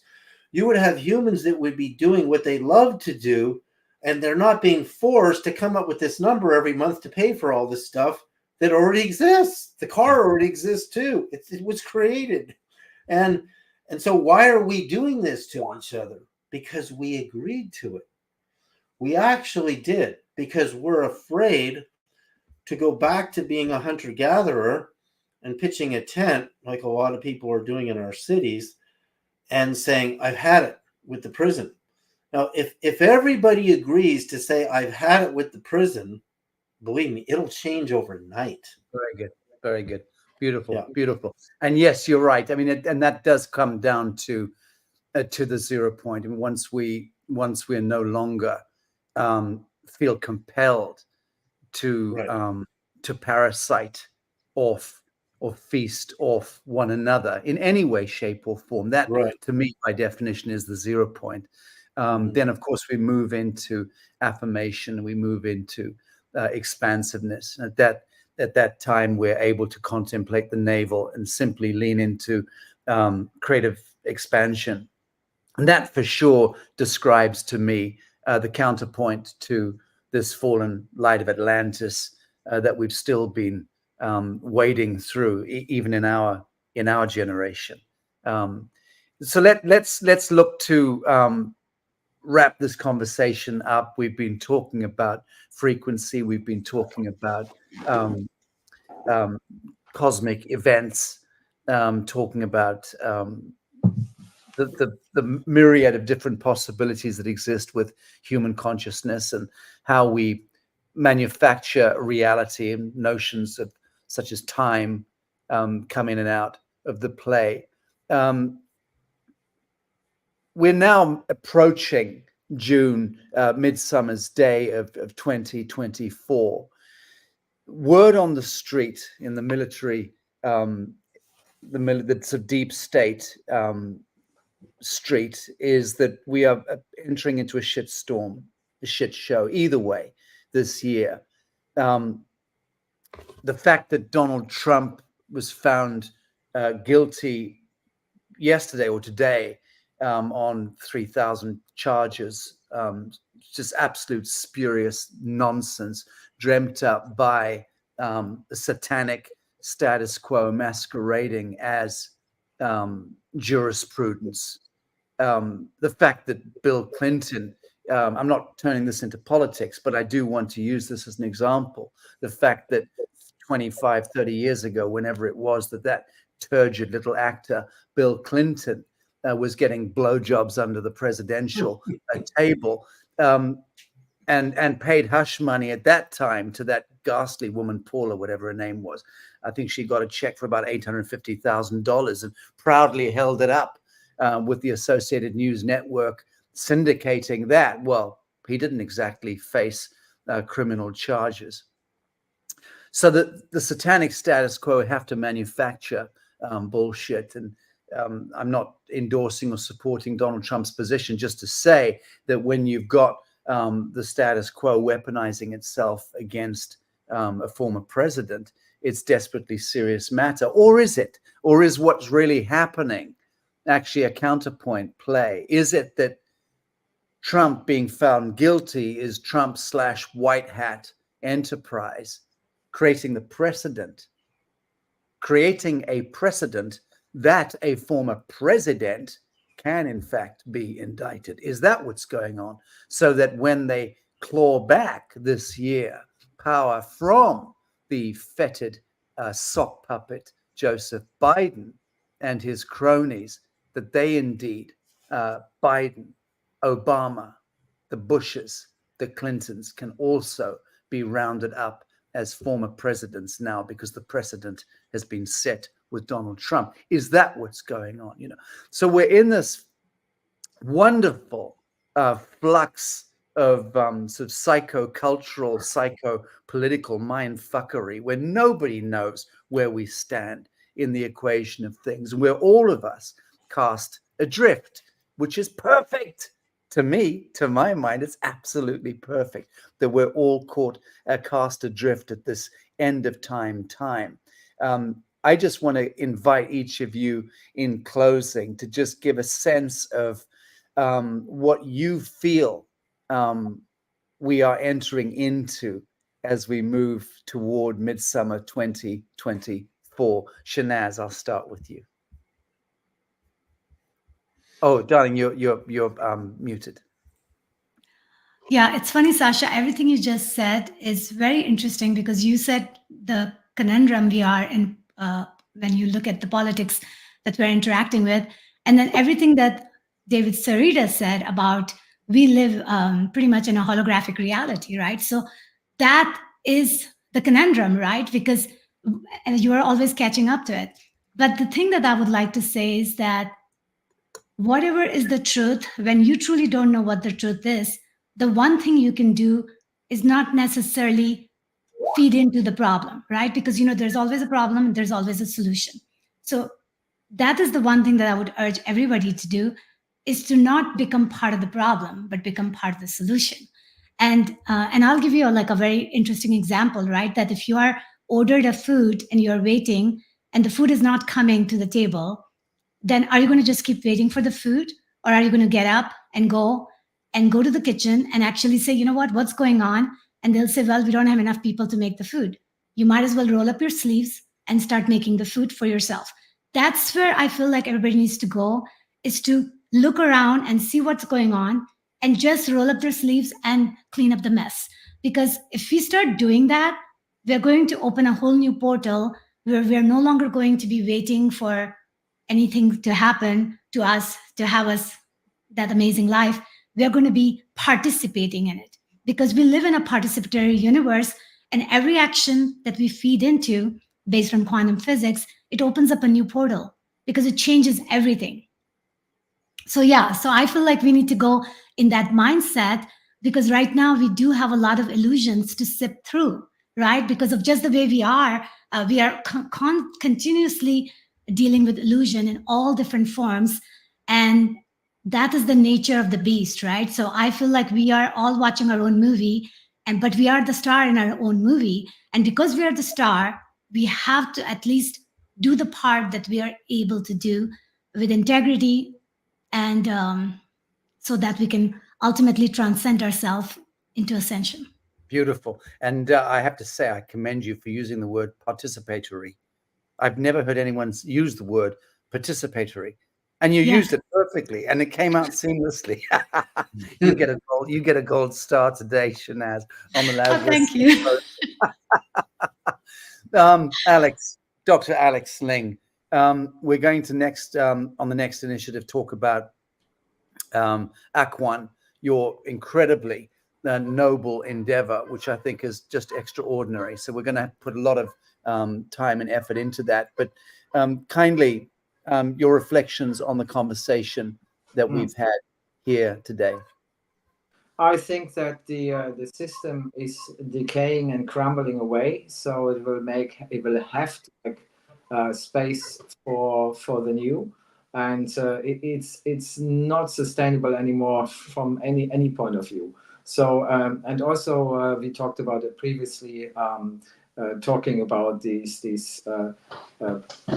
figures who have been holding the strings for such a long time. Many of them have been removed already, and I think what is left is just like the shell and some very desperate people who try to hold the powers. But the awakening amongst humanity is huge, and we have found that there's a hugely positivity amongst all humans who are awake and who know which way to turn.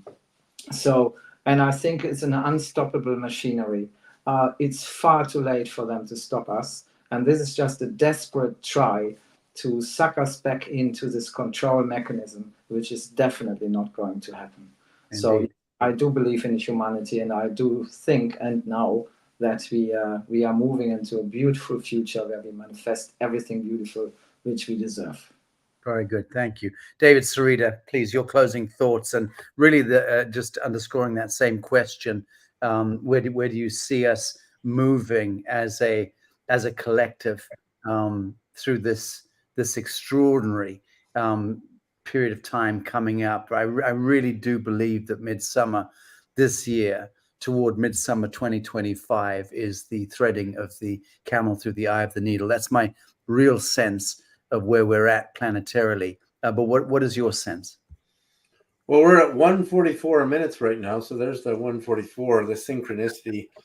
I think we're at the point where, like I was saying, we're going to have to forgive. If we want to survive, we're going to have to forgive all debt. We're going to have to evolve towards more sustainable energies. Hydrogen will prove itself to be better than electric transportation. Absolutely will prove it be. And then what's actually happening in politics is it's about who throws the most money and the most influence to beat the opponent. It's so clear that, in fact, there are multiple presidents, including the Kennedy brothers, who had extramarital affairs and had, prostitutes and things like that. That idea goes way back to the kings, to Caesar, to the Romans, that men in positions like that seem to have large sexual appetites. So the fact that Trump is giving her hush money is really just showing also how incredibly repressed our culture is in the first chakra compared to, say, Europe and even other places I've been.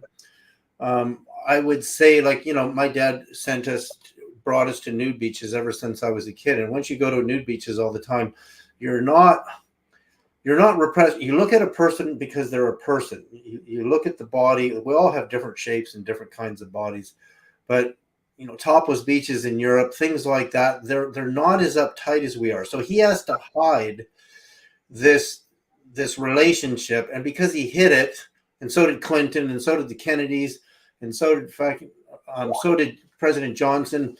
They all did. So why does Trump deserve the beating he's getting if our elected officials all have done the same thing? I mean, in fact, even the heads of our churches, I mean, Tammy Faye Baker and you know, Jessica Hahn, like, we have so many of those stories in our culture. And what does it tell us? Okay, it tells us that we're actually repressed. We have a problem.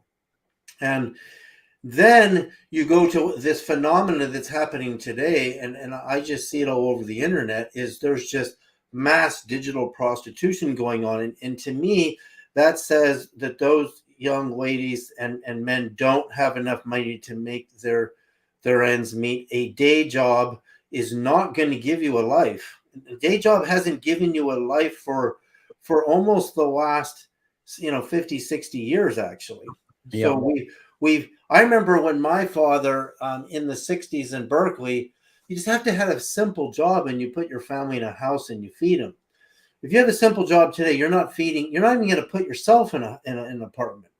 So that's why we have to forgive all debt. We have to give everyone access to housing, everyone access to food, and we got to eliminate most of the waste of fuel, people driving around burning all this fuel to get to a job that is really just a made-up thing in order for them to come up with this fictitious amount of money, again, that we agreed to. So that would solve the greater portion of the environmental crisis. When you liberate people's minds, you don't just say, everybody go on vacation, we're going to take care of you. They will naturally, like Shanaz says, roll up their sleeves, let's make the food. Like, let's work the fields. Let's do this together. Let's make even simple jobs like farming, which actually isn't simple.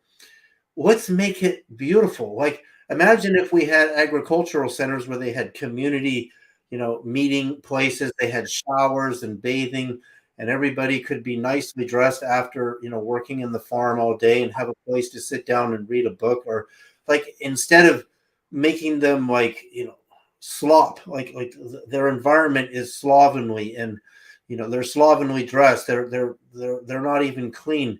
If we made all the jobs workspaces beautiful, there would be no resistance to doing our own agriculture, right?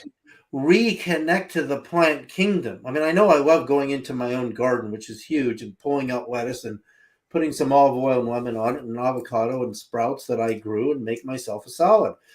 Well, we said we don't do that job anymore. So why are we seeing so many people coming up with OnlyFans? Like, there's women on there bragging they're making $5 million and they can't believe it. What does that tell you? It tells you how incredibly repressed our culture is. Incredibly repressed. So that the Trump story that we're all looking at right now, what did this guy do? What did he do? He was obviously feeling that he wanted to have this experience, but he wanted it to be quiet. But somehow he wanted to have the experience, but the desire to make it quiet means that he's a repressive person. He actually is repressed because his culture can't accept him doing that. Yet King Solomon can have 700 wives, who's a religious figure, right? So what I see happening and what's coming up is, if we don't make the transformations, the liberation of money and debt, the debt is enormous. It's not owed to any person, actually. The money goes into extinction when the debt is expired. It doesn't even exist. The The interest portion is the profit that goes to the bankers and the profiteers at the top. So you have that phenomenon in our culture too, that people just seem to need so much money to get the attention that whatever it is they want in their life to repress the masses. But actually our true potential as humans is so great that we can build all the cars we need. As long as we do it sustainably, we'll survive. All of the homes we need. There's infinite rock and resources and new materials to make homes out of for everybody. We're just stuck in this number game. And that's the game we got to get out of. Very good. Okay. Well, I wanted to get your prognosis on where you thought humanity was headed. I can see. I think they're headed over the cliff. I think we're headed over the cliff. See, that's why I went the other way, because it's so obvious we're heading over a cliff. You can see where the military is going. We can see that Biden just liberated Ukraine and said you can use our missiles long range into Russia now, which is the precipice for a nuclear conflict. You can see humanity's going over the cliff. So it's so obvious that we're not headed in mass in the right direction. It's just so obvious. All right. Thank you. Dave, Emery, what are your thoughts on where we're at, your closing sentiments as our last panelist to speak to this? Your closing thoughts. Can you hear me? Yeah. Well, first of all, the Trump thing, it's a script. It's a setup to do exactly what you said, Sasha. That's my view. It's to take down all the others and with a legal precedent. So it's a script. In fact, what we're watching actually is the decline of a frequency paradigm. An energetic paradigm is coming to the end. It can't be stopped. It's absolutely on its way out. And these are the last shouts of hurrah for those people who cannot see the vision of expansion of consciousness. So it's the end of a paradigm. And in fact, excuse me, what we did is many lifetimes ago, we actually bought a ticket to the theater of life on Earth. And we had to suspend our disbelief. You know, when you go in to watch Matt Damon in a film, you've seen him before, you're in a new film with Matt Damon, but you have to suspend your disbelief. Otherwise, you wouldn't believe anything you're seeing. So we bought a ticket for a theater show many lifetimes ago, and we deliberately suspended our disbelief. Unfortunately, it went on too long, and certain individual beings got in charge of the energetic frequencies. And so what happened is our suspension of disbelief went on too long. And so now what's happened is the energies are flowing through us. We're all expanding consciousness. And what has that done? We no longer have suspended our disbelief. We can see what's going on. Hey guys, the curtain's been pulled back. I can see the Wizard of Oz. I realize who I am, and I know absolutely who you are.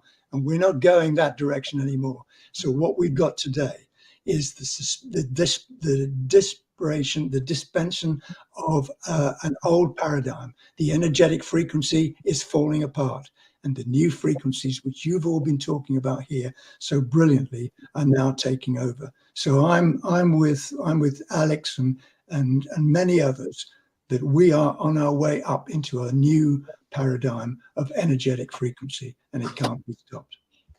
Beautiful. Thank you very much indeed. Friends, that brings us almost to the top of the hour, almost perfectly. And I just want to thank Shanaz Soni, Dr. Alex Ling, David Sarita, and Dave Emery for joining us today on the opening segment of Lazarus. Friends, thank you so very much. It's been delightful spending time with you. Thank you. Thank you. Bye.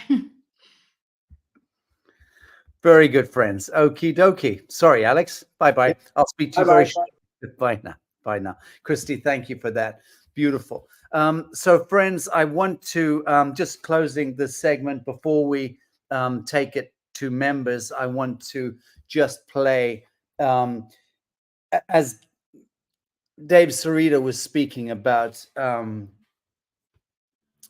sustainability and about 0 points and about how we need to just, the ascension process begins when we hit that event horizon in our lives, when we fully actualize and recognize that we need to reclaim jurisdiction as sons and daughters of God, that we need to reinstall the software, so to speak, and not just genealogically, which is why mRNA and DNA intervention through vaccine programs and through the agrochemical and pharmaceutical industry base over the last century, poisoning every aspect of our lives and weaponizing the entire biosphere, has been integral to the satanic agenda to keep us biologically constrained using synthetic molecules, which is to say the language of the devil,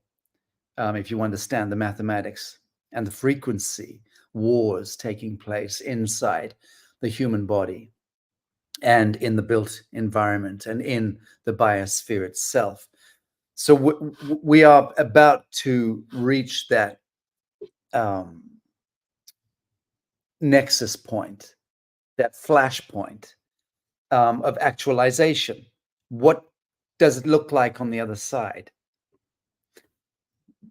I'm in Romania here with my team. I've been today, actually for hours. We went out to the free zone, not to a couple of hours from Bucharest, where we're gearing up to go into production later this year and manufacture and production of technologies that we've been incubating for the last couple of years here. Many of you who follow my rambling and my wheezing know some of what we've been doing, and it's very exciting. So we've got our own technologies which we've been steadily incubating, the engineering and what have you, the prototyping.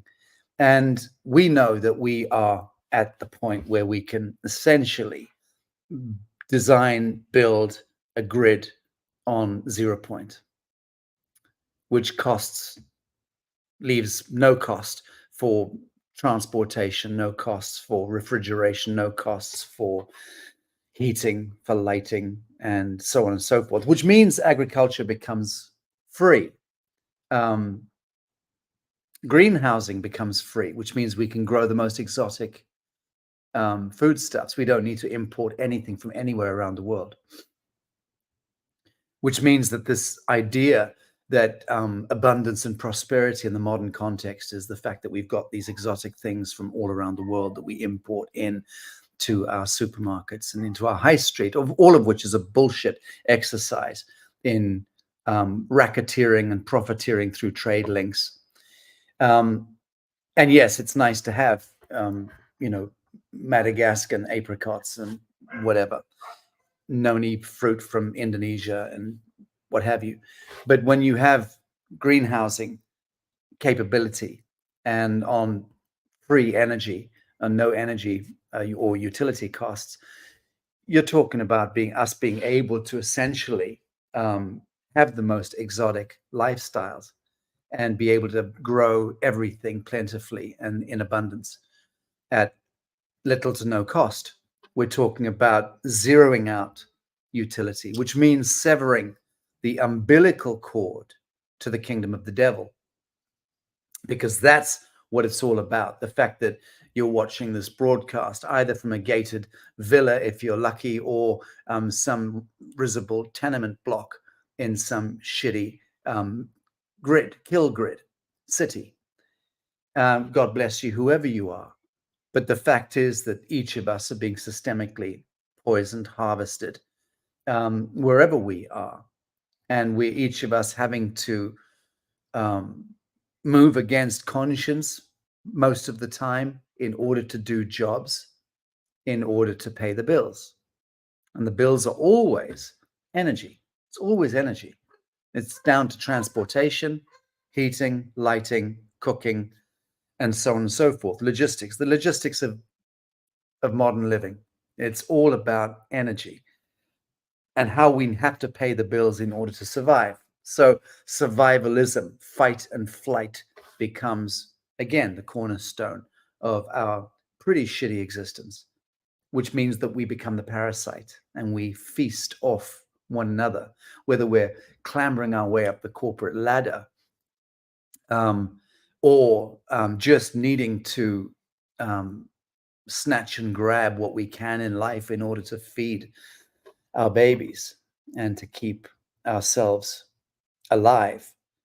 It's a pretty grisly prospect for most people most of the time, and that's just a fact. The fact of the matter, we know that this world is predicated on 3 pillars: war, disease, and poverty.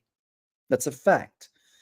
And some people, like myself, are very much luckier than others, to be sure. The reason why I founded the New Earth project many years ago, and then slowly, with an ever revolving door of brilliant colleagues and friends and family, we've developed the project or the initiative into something very spectacular now. And we have our New Earth University with almost 26,000 registered students. The Lazarus initiative was forged through the work that we do. The Arise Guerrilla News Network and our tap dancing and frontline activism is birthed also through that same metric of the New Earth project. But the critical project itself is taking place as an emerging template or blueprint for a full spectrum.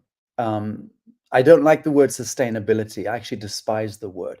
Regeneration, the capacity for us to be regenerative at the cellular level and at the social, economic, and social ecological level. So what does that world look like? What does the New Earth look like? Well, we're building that out right now in Bacalar Laguna in Mexico. We are underway. The project is now fully underway. We're very excited about where this is taking us. And we'll be making some very exciting announcements very soon. And I believe I'm given a green light to make those announcements in the course of June. But we're going to be taking the New Earth project beyond simply our test bed in Bacalar Laguna in Mexico.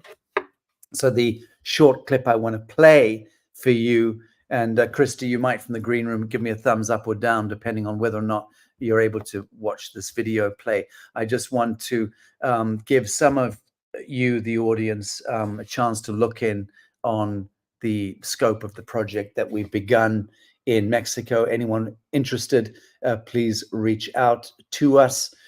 We've consolidated a formidable team.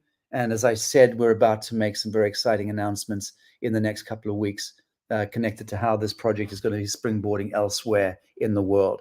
So I'll leave it at that. Coming up after this clip that I'm about to play for you, we have Bioresonance, the next generation, with Carolyn Mansfield and my beloved friend Kim Kindersley. And then Crystal Spiral, the geometry of Ascension, with George Leoniak and Dave Emery joining me for that. And then Igniting the Flame, Toltec Wisdom and Prophecy, with Abuelo Ejecamitl and the wonderful translator Alejandro Cuesta. He's one of the greatest wisdom keepers on the planet. And following that, Dakini Weaving, Keys to the Golden Age, a beautiful conversation with Padma Kandro. So stand by, friends, for that. And I'm going to see if I can spin this short video on the New Earth project. Okay, stand by.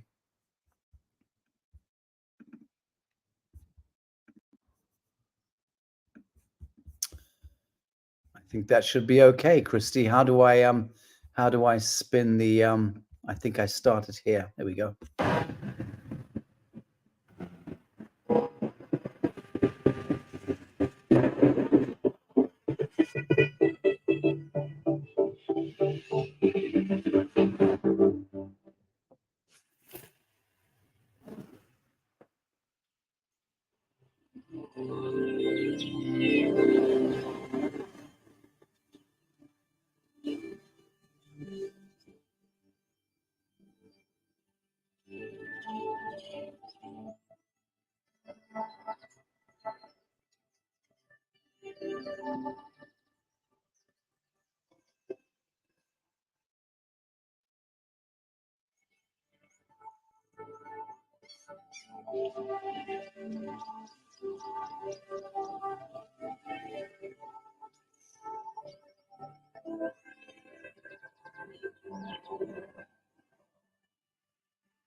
Very good. Well, I hope you enjoyed that. So to just round off the point I'm trying to underscore is that this was triggered really by what David Sarita was speaking to. What we do to assure our biological ascension and to enjoy surfing reality is we lay claim to our lives. We claim our crown, we claim our thrones, and we seat ourselves upon our throne, and we crown ourselves upon that throne as the sons and daughters of God, which is to say, the living men and women of the living soil. And we begin to forge and fashion lives worth living.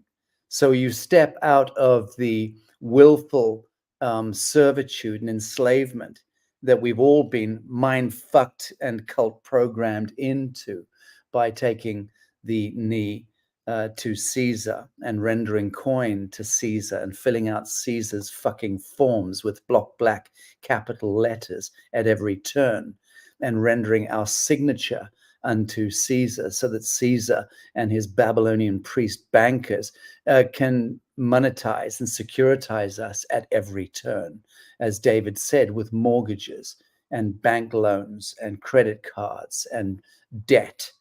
And so on and so forth, all of which is death spiral mechanics. So, time out. What we're seeing on the land in the international landscape of politicking and what have you, and the high street is a collapse of Babylon, and we're going to suffer. We're going to hurt greatly, depending on the degree to which we continue to allow ourselves to be indentured into that Babylonian fantasia. And the fact is that now is the perfect time for us to step away from Sodom and Gomorrah, actually turn around and flee, in my view, get out of the kill grid, remove yourself from the toxic kill grid and the death resonance that's assaulting all living systems now in cityscapes. Get back to the living soil. And the New Earth Sanctuary project in Bacala is building out many hundreds of homes.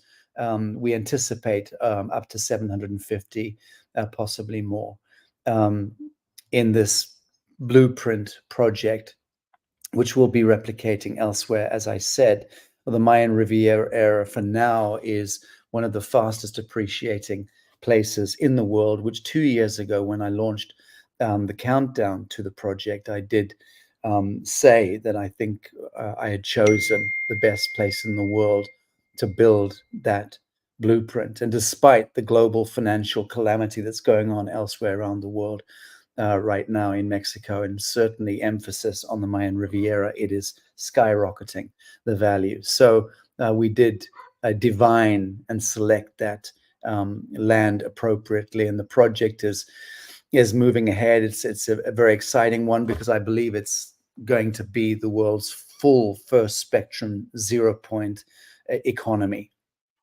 That is the point, to reduce the cost of everything to nothing, and yet to live in a place of exquisite beauty where everything is bioresonant, everything is bioarchitected, and people are focused on the elevation of art, beauty, and consciousness above all things. That then leads to our spiritual enlightenment and our emancipation, and that leads to immortality at the biological level. And the people who poo-poo the ideas that I've just espoused are people who are on the flip side of the spiral of ascension and are almost certainly bifurcating into space dust.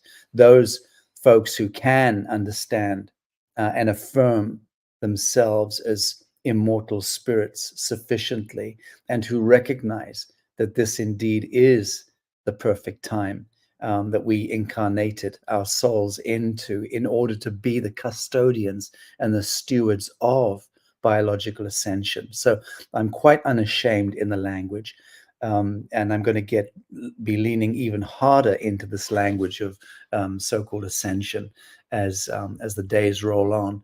In any event, thank you all for joining us on this open source segment of the Lazarus Symposium. I believe the next short segment is also open source. Christy is going to trigger from the green room that media which was pre-recorded, and I'll bid you all adieu. However, I will be in the green room watching things and watching comments. So Christy, take it away. Thanks, friends.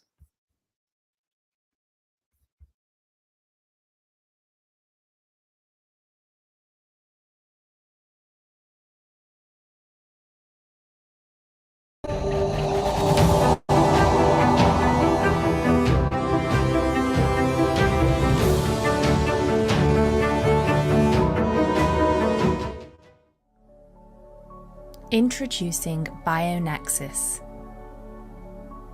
a next-generation bioresonance device.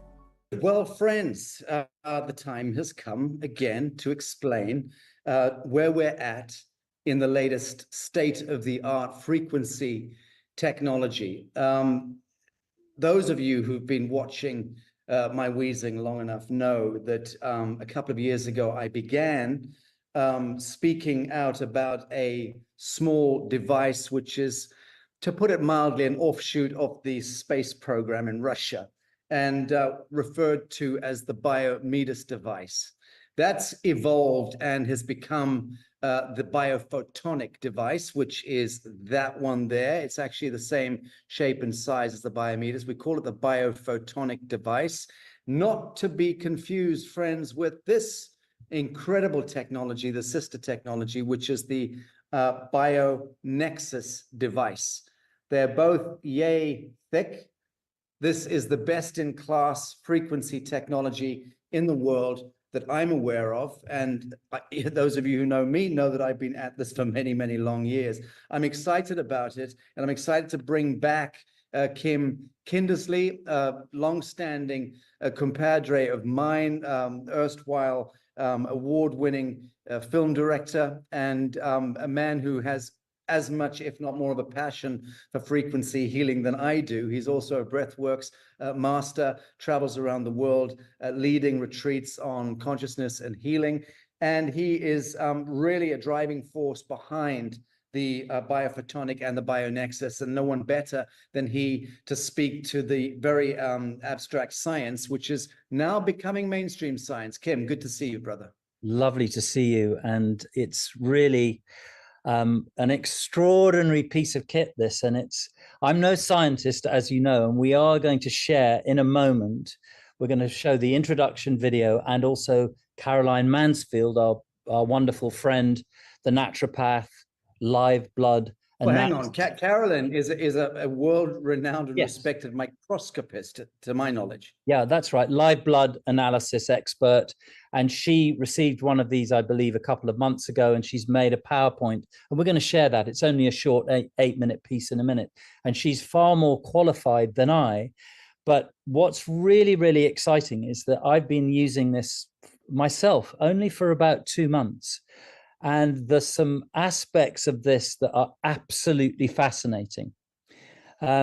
This is basically a new generation of ultra spread spectrum endogenous bioresonance therapy.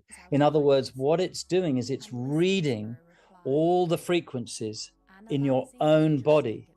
So that makes this, in that sense, it's I guess, diagnostic technology, it's not just outputting frequencies that are preordained and preset, like the earlier photonic device. This one reads the body, reads your signature, which means presumably you can't be in the same area as a cat or a dog or another human being when you're doing the diagnostic. Well done for bringing that up. Yes, you have to go to a quiet place. Now, what I can do to explain this is how I use it myself, is that I use it in the morning, and it's an incredible kind of meditation tool. And it's really something that you have to focus with intent on. Now, I personally have been using it on my prostate area. I sometimes put it on my third eye, and the results are phenomenal. You can feel a kind of a calming in the nervous system, and you can really feel it going to the parts of the body where it's needed. It's really dramatic. And the other aspect of this that's fascinating is that it can read the body with the antenna, which are very strong, and then feed that loop back in, basically energizing and regenerating the cellular system, but doing it in reaction to what is going on in your particular body. Now, the way that I've also been using it is that it also has a second mode where it can read the frequencies of your voice. So you can literally set your intention for the day, for example, or again at night. So, for example, some of us might work really late, but it's a really good idea to disconnect from your devices, and they should be turned off at night. So it becomes a ritual. You then tune into this thing, and what it does is it really, really calms you down. And I use it just before I sleep. I sleep better. I have a really, really deep sleep. But I've also got this ritual where I have to set the intention of turning everything off, turning the let me jump right in there, because I'm one of those people, despite the fact that a lot of folks regard me as being a bohemian and a hippified creature. I'm one of those people, when you talk about setting intentions of things, my first inner response is a bit of a recoil, like, okay, here we go. But having said that, I'm the man leading the Lazarus Symposium for the last 3 years with some of the world's leading scientists in frequency, in consciousness, and even showing forensically how frequency changes the structure of water in your cells, in the water you drink, in the environment around you. So we now know that frequency is everything, vibration is everything. Exactly. The state of your voice, just the actually contains the full spectrum of what's wrong with you and what's right with you. Kim, so why don't we just go to the introductory kind of digital manuals and check out how to operate the system? Exactly. I mean, it's actually very easy to use, but let's look at the official videos. It's a quick intro and then a quick how to use.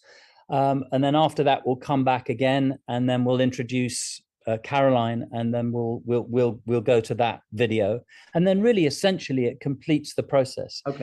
Okay. So let's watch these first 2 short introductory videos, and that will give the audience an exact reference on what this is and how to make it work. Okay, let's roll. Introducing Bionexus, a next-generation bioresonance device that might just be the answer to your prayers. Utilizing the power of human intention, this intuitive device operates in 2 modes: Body.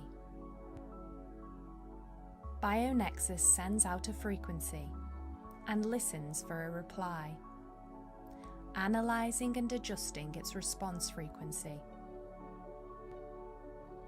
It maintains a continuous conversation with the body to restore homeostasis of all systems. Audio. Speaking an intention or affirmation directed at the device. Bionexus listens for stress in the voice and responds with a modulated signal to enhance the body's belief in your message.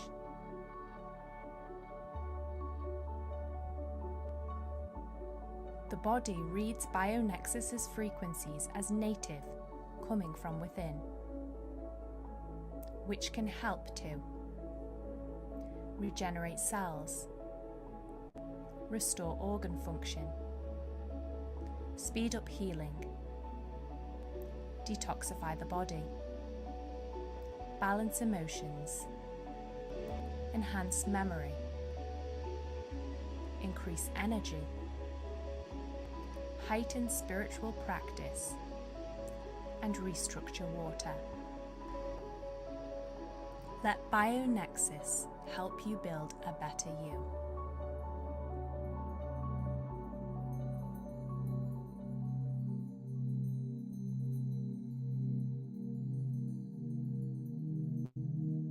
To switch the device on, simply press and hold the small button at the top of the device until the screen and buttons light up.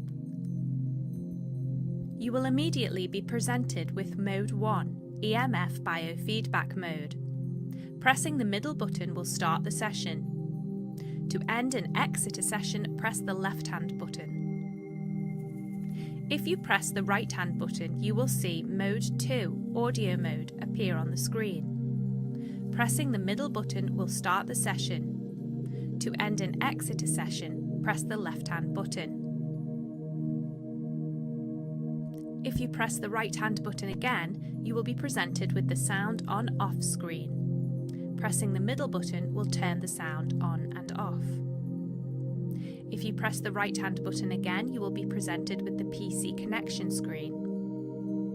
Pressing the left-hand button takes you back through the menu. To turn the device off, press and hold the on-off button, or set the device aside, and as long as a session is not in progress, the device will switch off automatically. Session advice. For best results, sessions should be carried out in as tranquil an environment as possible. The aim is to be alone with your own energy field. You should exclude other people and pets from the room. Windows should be closed to exclude drafts and excess noise. Fans and air conditioning units should be turned off. All electrical sockets and devices should be turned off, and where possible, try to keep a minimum of 0.5 meters between you and any wired or wireless technology. And no artificial light should be used. A session can be carried out at any time of day. If you wish to work on a specific problem, it can be beneficial to perform a session during the active hours of the appropriate meridian channel.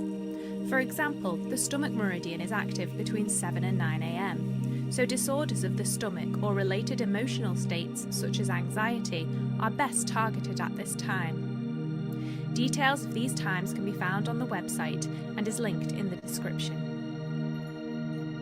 For the first month of use, sessions should last between 5 and 10 minutes. After this, you may begin to incrementally increase session length to between 20 minutes and 1 hour. Take your time and use your intuition to tell you when to extend the session. There is no limit to the number of separate sessions that you can perform in a day. Ensure that you are well hydrated before each session. Pure filtered water is advised. Set a positive intention or affirmation before starting either type of session. Positive affirmations have a beneficial impact on the body's energy field, thus ensuring maximum effectiveness of the therapy. Take up a slightly tense position for the first 10 seconds of the therapy. This activates the autonomic nervous system, which stimulates all systems of the body, ensuring that the device picks up a clear picture of your current state. The antennas which emit the signal are in the back of the device, so always ensure the back of the device is facing the body or palm if holding in hand. Beeps will sound while the device is detecting your signal and will cease once it has been established. If the device for some reason loses its connection with you, it will begin to scan again, beeps sounding, until a connection has been re-established. This is perfectly normal. However, if it happens several times during a session, it is advisable to move your session to another place, as there may be EMF interference from a source that you are unaware of. Modes. Mode 1. Biofeedback. In biofeedback mode, the nexus emits an ultra-spread spectrum electromagnetic signal to the body. The signal passes through the body and is reflected by all systems and organs. This is how the device reads the body. The reflected signal is received by the device, modulated and sent back to the body. The device maintains this continuous interaction with the body, during which time cells receive additional energy resources and the biochemical processes of the cells are normalized. To conduct a session, simply switch the device on, select EMF mode, and press the middle button to begin. You can hold the device in your palms, place it directly on the problem area, or set it down in front of you at a distance of 15 to 50 centimeters from the body, with the back of the device facing towards you. To end the session, tap the left-hand button and then press and hold the on-off button or set the device aside and it will turn off automatically. Mode 2. Audio modulation. The voice is an indicator of bodily health. Microscopic alterations in tone, pitch and frequency occur as our state of being shifts, for example, in response to stress or as we age. The use of the device in audio mode is akin to stating an affirmation and then having an external figure confirm your statement back to you. This has a profound physiological effect in terms of your belief in your statement. Your bodily systems, both physical and energetic, begin to engage with the statement as if it were a reality and adjust themselves accordingly. As the session progresses, you may notice that the sound of your voice and breathing pattern become more harmonious as your body adjusts to the modulated signal. This shift is more clearly observed when speaking a simple sound, for example, Om. To conduct a session, select audio mode and press the middle button to begin. Holding the device in your palms or placing it on a surface directly in front of you with your palms behind the device, begin stating your affirmation or mantra continually. The device modulates the sound wave, converting it into an electromagnetic signal and plays it back to the body. To end the session, tap the left-hand button and then press and hold the on-off button or set the device aside and it will turn off automatically.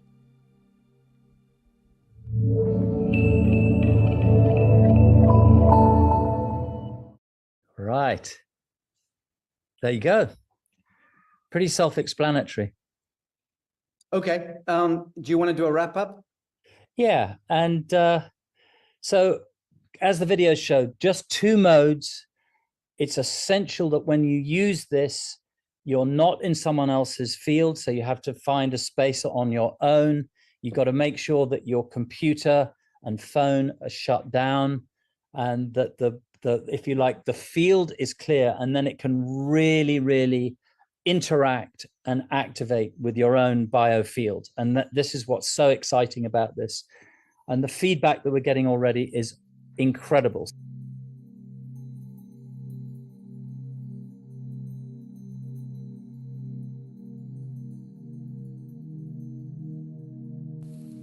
Hi everybody, it's Caroline Mansfield. So I'm really happy to share with you today the latest device in the biophotonic range of devices, which is the Bionexus. So let me share this information with you now. So what is the Bionexus device? It's the next generation endogenous bioresonance device with a voice and biological feedback system. So what does that mean? Endogenous literally means from within. And every cell, every organ system in your body has a frequency. And these frequencies reflect and can dramatically shift in accordance with the state of your health. Your voice is also a powerful indicator of your body health. So when the device is measuring your voice, it's not just measuring your vocal cords, it's measuring your bronchioles, your lungs, your autonomic nervous system, and everything else that plays into your voice. And alterations in tone and pitch and frequency occur as the state of our health shifts. And these can be influenced by factors such as fatigue and stress and aging and disease. So the endogenous frequency therapy by Bionexus allows your body to receive the precise frequencies needed to initiate the appropriate physiological action. There are two modes of action on the device. Mode 1 is the biological feedback. In this session, the Bionexus reads the endogenous electromagnetic signals emitted by your body, it modulates them and delivers them back to your body as full spectrum waves. In this way, we are correcting and synchronizing the body systems and functions. In mode 2, which is the voice feedback mode, our sound waves are being measured and modulated and converted and played back to our body. And in this session, we say a positive affirmation or a mantra, which is relayed back to us repetitively by the device through the frequencies. So during a therapeutic corrective session, the Bionexus keeps in contact, in constant connection and contact with the body's energetic field. The body receives the precise frequencies needed to initiate the appropriate physiological action. So what are the key benefits of the Bionexus as a holistic approach that can help ourselves and our family? Well, I think as a fundamental, it's really to do with cellular regeneration, which is where the process of our old and damaged cells are replaced by new and healthy ones. So by restoring cell integrity, this helps prevent the accumulation of damaged cells, which would go on to potentially cause illnesses. And it also helps with anti-aging. An intact immune system identifies and combats pathogens, safeguarding the body against infection and disease. So by supporting a robust immune system, this can help speed up the healing and recovery process, and including tissue repair and proper cellular detoxification. When the organ systems are functioning optimally, it yields many positive benefits for the body. Improved metabolism, energy levels, hormone regulation, cognitive function, overall physical and mental well-being. The autonomic nervous system also gets a boost. A well-regulated nervous system enables communication between cells and organs. So this restores balance not only of the nervous system, but of the entire body. And this improves the emotional and physiological state of the body. And when the organs and the nervous system are working in a more balanced and efficient way, this helps to restore energy within the body, within the internal energy processes. So there's many positive effects on the overall health and well-being. So just to have improved vitality, for example, helps us to get through the day and achieve everything that we want to achieve. Enhance physical performance. So if we're exercising, we find we have more energy to make our exercise more worthwhile. So the brain is also a high energy demanding organ, and this benefits from improved energy. So cognition is upregulated, and we find that concentration and learning and improved memory and mental clarity are the result. Also, when we are more balanced in our autonomic nervous system and more seated in the parasympathetic nervous system, we produce more alpha brainwaves, and in this state we connect more into our intuition. So people find also that this can help with their spiritual practice, with prayer, and just basically connecting the human consciousness. So the Bionexus also structures water. So this returns water back to its natural molecular state. And improving hydration at cellular level, this helps with the bioavailability of nutrients and detoxification. So what are the key features of the Bionexus?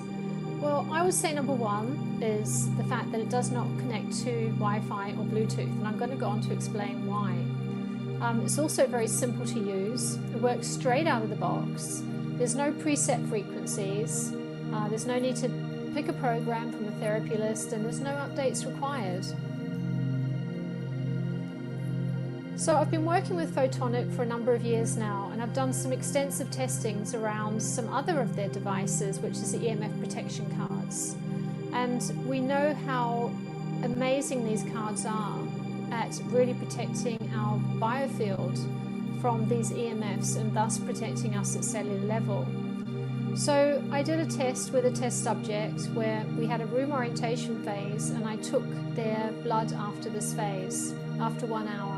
And we can see that the red blood cells on the left-hand picture here, the blood cells are lovely, they're not attracted to each other, and in this state in the body, they'll be flowing around, delivering oxygen and nutrients and taking away waste products.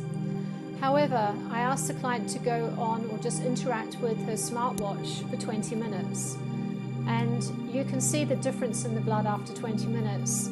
The outside charge of the red blood cells should carry a net negative charge, but that's completely been dispersed by the EMFs.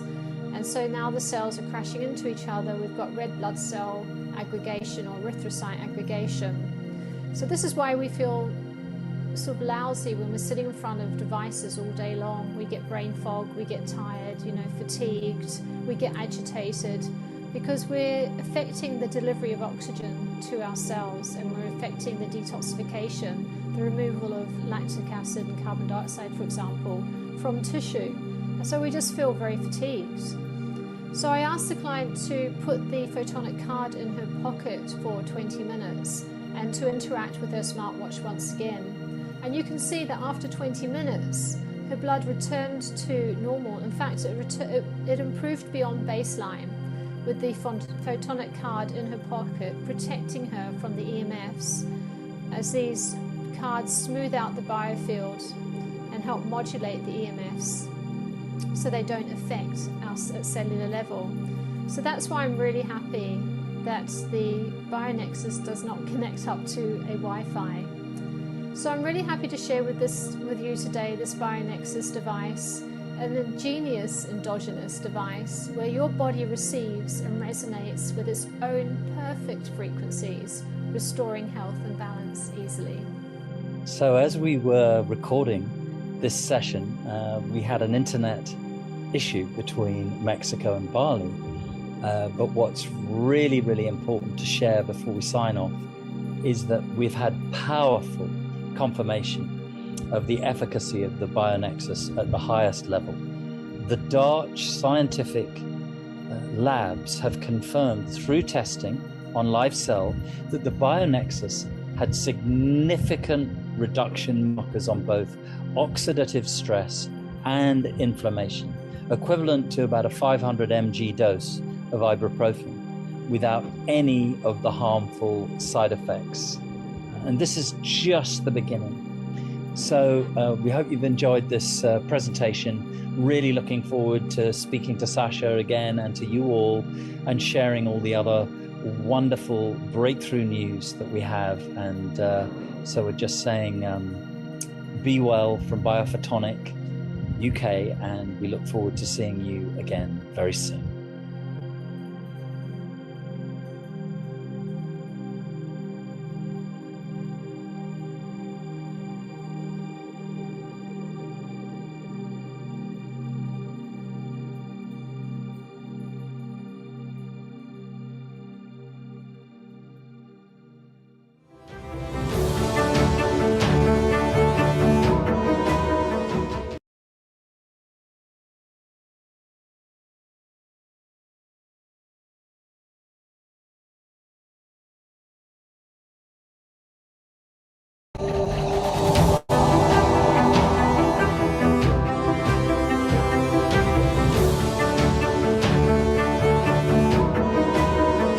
Lazarus, crystal spiral, the geometry of ascension, with two supremos, George Leoniak and Dave Emery.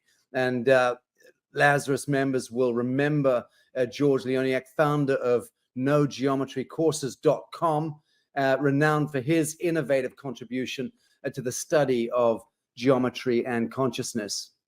And with a background in environmental science and a deep passion for exploring the patterns that underpin our universe and the fabric of reality, George has become a leading voice in the field, inspiring a new generation to discover the profound connections between geometry, nature, and human consciousness. George, very, very welcome to Lazarus.